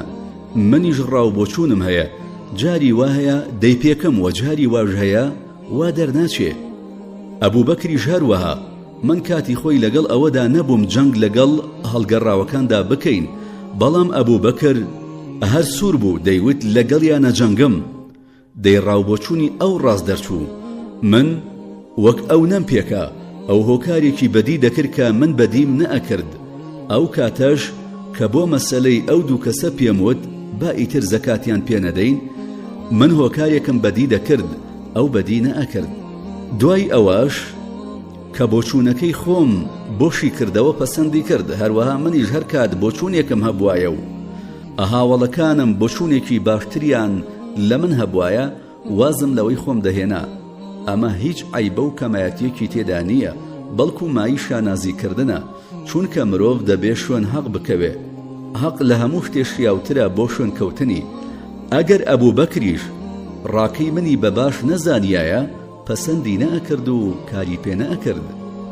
زووتریش پێم وتی کە لەبارەی لە کارلادانی خالیدی کوڕی وەلیدەوە زۆر قسەم لەگەڵدا کرد، بەڵام بەگوێی نەکردم و هەر لەسەر بۆچوونی خۆی سوور بوو. مافی ئەوەی بە مندا کە ڕای خۆم دەرببڕم و مافی بەخۆشیدا کە لەسەر بۆچوونی خۆی سوور بێ. خۆ ئەگەر ئەبوبەکر سوور بوایە لەسەر زەکاتدان بەو دوو کەسە ئەوە پێی دەدەن، بەڵام ڕاوبۆچوونەکەی منی پەسەند کرد. ئەی ئەو هاوڵانەی تری پێغەمبەر صلی الله علیه وسلم کە زانیاریان هەبوو ئەوان چی؟ من خۆم ویستم باسی ئەوانیش بکەم، بەڵام پێش ئەوەی من باسییان بکەم تۆ بیرت خستمەوە و پرسیار لەبارەوە کردن. ئەوانیش ڕاکەی منیان پەسەند کرد. بێدەنگی هاوڵان لەسەر ڕاکەی من ئەوە دەگەیەنێ کە بەکۆی دەنگ کارەکەی منیان پەسەند کردووە، هەروەها بەکۆی دەنگ تێگەشتنی منیان پەسەند کردووە. خۆ ئەو یەکدەنگی نەبوو لەسەر هەڵوەشاندنەوەی ئاەتێکی قورئان. دوای ئەوەی کە ئەقرع و عوەینە ئەو دەنگ و باسییان بیست کە بۆم باسکردی هاتن بۆ لای ئەبوبەکر، پێیان وت تۆ خەلیفەیان عومەر. ئەبوبەکریش وتی ئەگەر عومەر بیەوێ ئەوە ئەو خەلیفەیە. مەبەستی ڕۆژەکەی سەکۆی سەقیفە بوو. دەستی هێنا وتی بە من دەستت بێنە با بەیعەتت پێ بدەم ببی بە خەلیفە، بەڵام من ڕازی نەبووم پێش ئەبوبەکر بکەوم. هاوڵانی پێغەمبەر صلی الله علیه وسلم لە سەردەمی دابەزینی قورئاندا ژیاون و ئەوانە لە ڕووی زمانزانی و ڕەوانبێژیەوە لە هەموو کەس شارەزاترن. هەموو هاوڵان بە ئەبوبەکریشەوە بە بۆچوونەکەی من ڕازی بوون. خۆ ئەگەر دژایەتی مانا و مەبەستی قورئانی بکردایە ئەوە بە هیچ جۆرێک ڕازی نەدەبوون. ئەمە خۆی لە خۆیدا بەڵگەیە بۆ ئەوەی کە ڕاکەی من ڕایەکی بەهێز بوو، بۆیە هەموویان بە یەکدەنگی پەسەندیان کرد. من وا لەو ئاەتە تێدەگەم کە هەتا ئەو کاتەی پێویست بێ دڵی خەڵک ڕابگرین ئەوە مؤەلەفەن، بەڵام کە پێویست نەبوو ئەوانیش لە مؤەلەفەی دەردەچن، بۆیە بەشیشیان نامێنێ. بۆچوونێکی تەواو یەکلاکەرەوە و پڕ بە پێستە، هەموو شک و گومانەکان دەڕەوێنێتەوە. بەڵێ وایە دەی بزانم هیچ پرسیاری ترت لەم بارەوە هەیە؟ قوربان وەڵامەکانت تەواو تینوێتی مرۆڤ دەشکێنن، بۆیە لەبارەی ئەو شک و گومانانەوە هیچ پرسیارێکم نییە. ئەی جگە لەم باسە هیچ پرسیاری ترت هەیە کوڕم؟ بەڵێ گەورم هەمە. دەی پرسیار بکە. قسەیەکی تر هەیە و دەڵێن گوایە جەنابەت پێچەوانەی مانای سەریحی قورئان جوڵاویتەوە.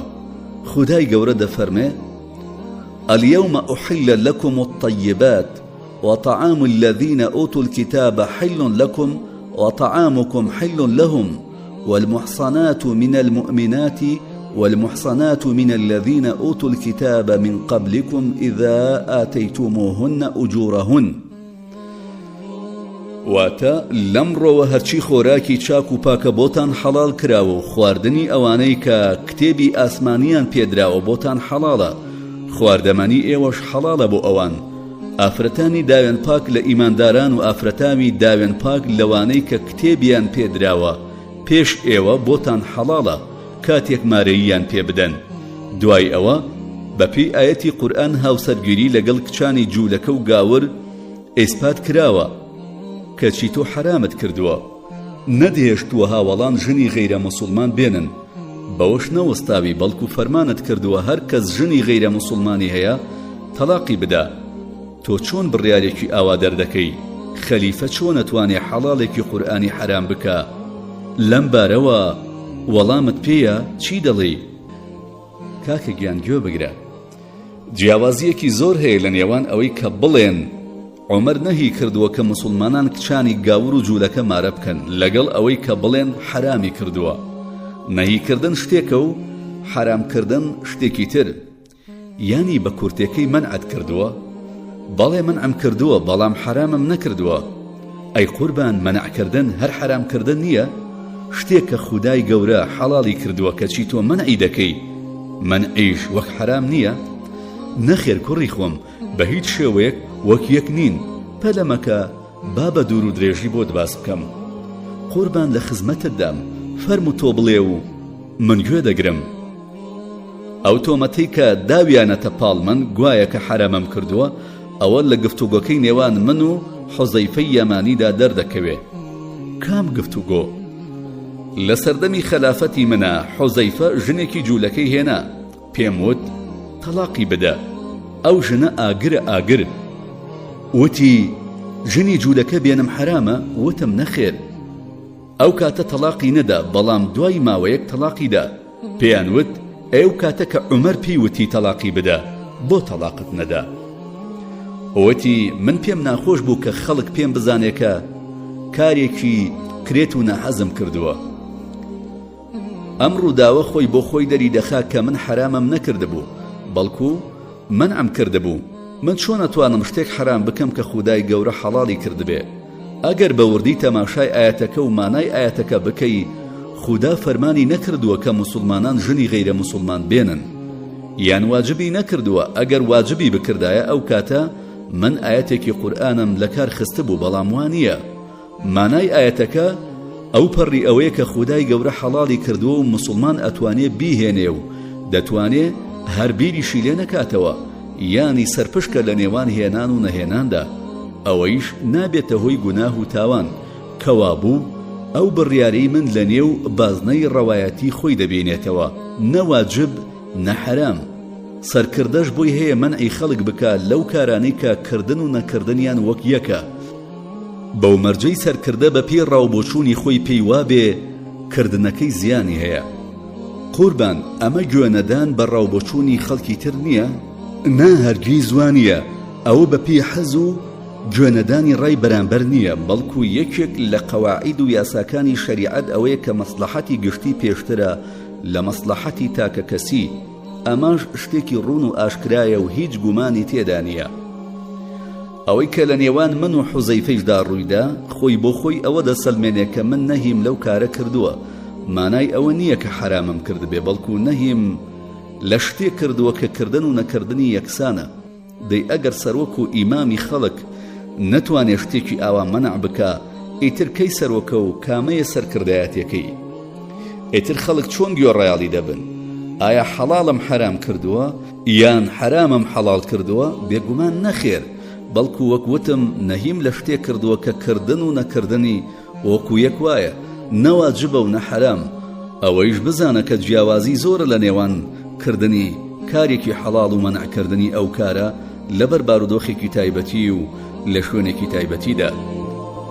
قوربان حەز دەکەم بزانم چ مەسلحەتێک هەبوو لەو سەردەم و شوێنەدا کە تۆ من ئیمارەکردنی کشانی غەیرە موسڵمانت کرد. هۆکارەکەیان یەک و دوان نەبوون، زۆر بوون. قوربان چی و چۆن؟ من تەنیا حوزەیفەم لەو کارە مەنع نەکرد، خەڵکی تریشم مەنع کرد. ئەو هۆکاری کە حوزەیفەم پێ مەنع کرد جیاوازە لەوەی کە کەسێکی ترم پێ مەنع کرد بێ، یان هۆکاری هەر کەسە و جیاوازە، هەر کەسە و لەبەر هۆکارێکی تایبەتی.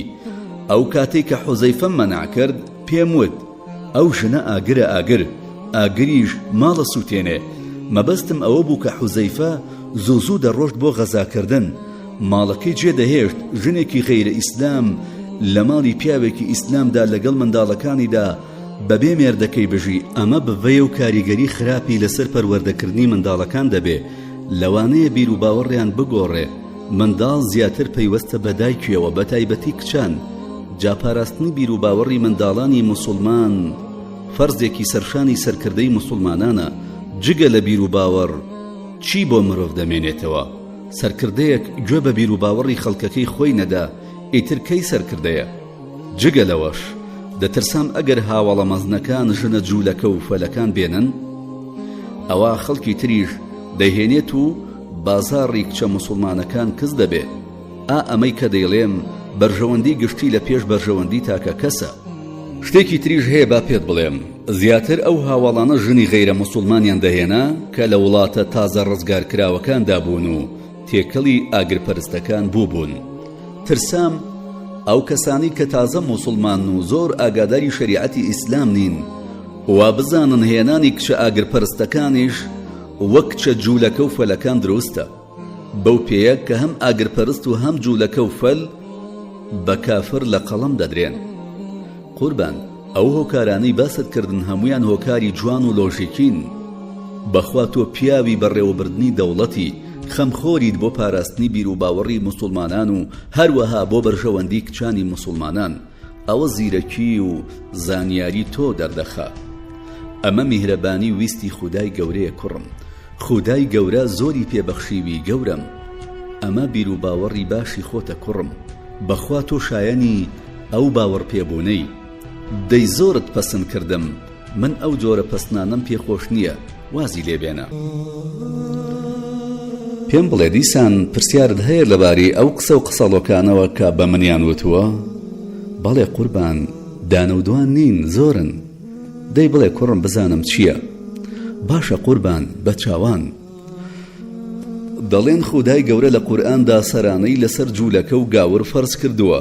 ئەوەتانێ دەفەرمێ ئاتا ئەو کاتی کە گاور و جوو بە ناچاری باج پێشکەش بە دەوڵەتی ئیسلام دەکەن لە جیاتی ئەوەی کە گیان و ماڵ و سامانیان پارێزراوە و بەشداری جەنگ ناکەن، جاهۆزی تەغەلوب لە سەردەمی خەلافەتی تۆدا زۆربەیان گاور بوون. ئەوانە پێیان وتووی کە بە ناوی سەرانەوە پارە نادەن، بەڵکو ئامادەن دوو بەرامبەر پارە بدەن، بەڵکو بە ناوی خێر و خێرات. پێیان ناخۆش بووە عەرەب بن و سەرانش بدەن.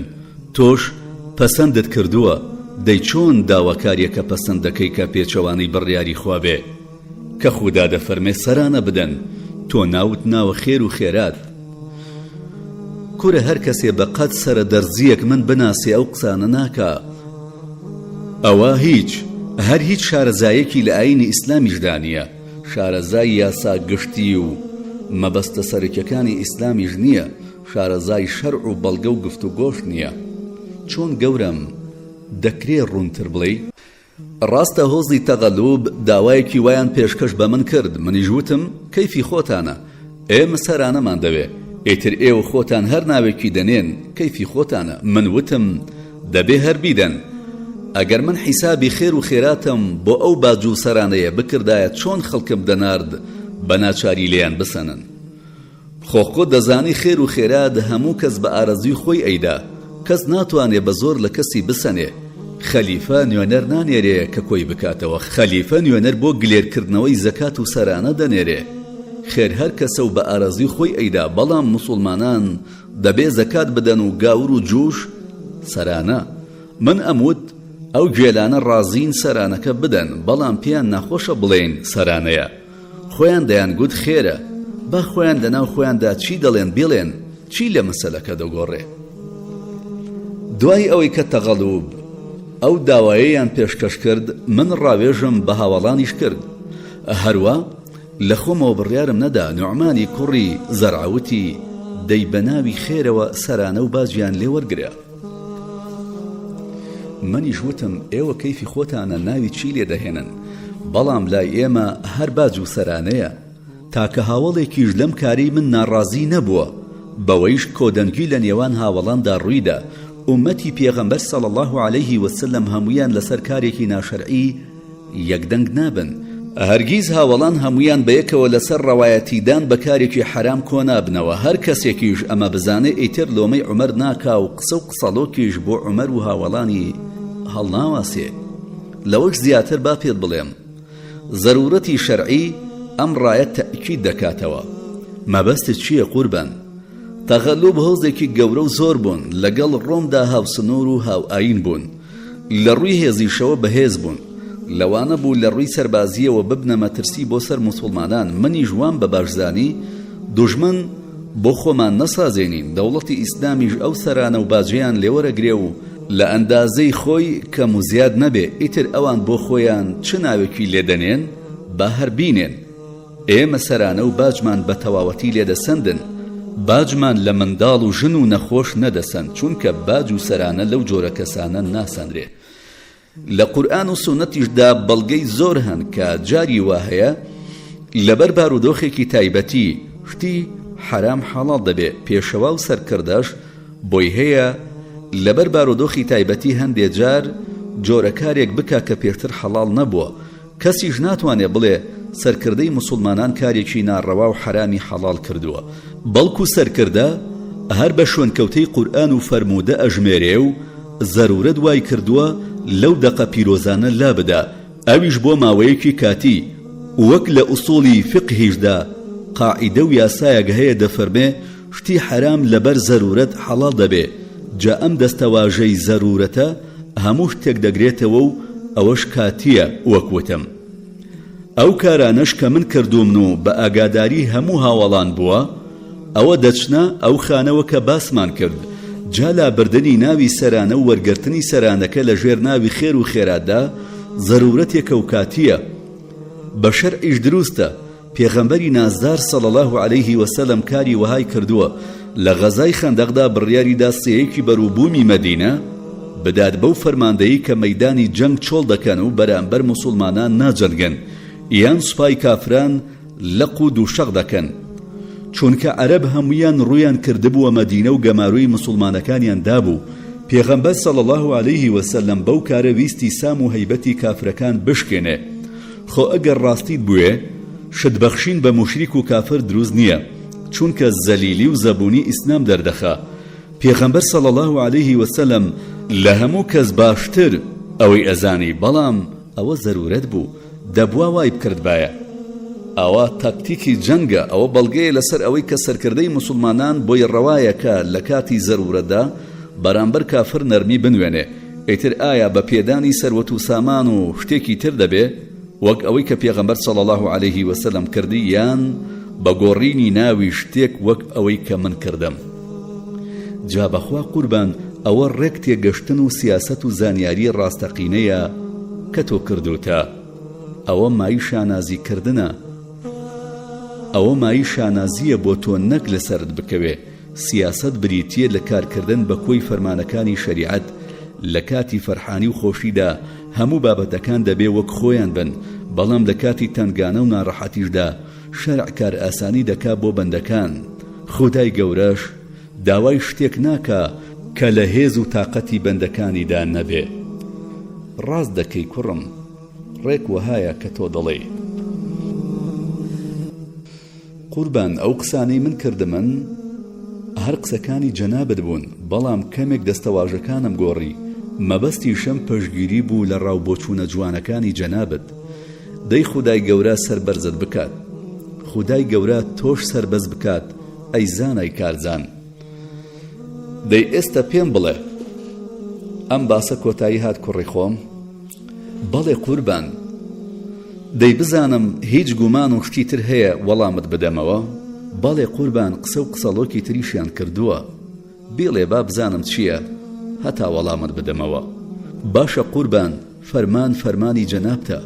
دەڵێن لە سەردەمی پێغەمبەر صلی الله علیه وسلم و ئەبوو بەکردا سێبەسێ تەلاق خواردن، هەر یەک تەلاقی پێکەوتووە.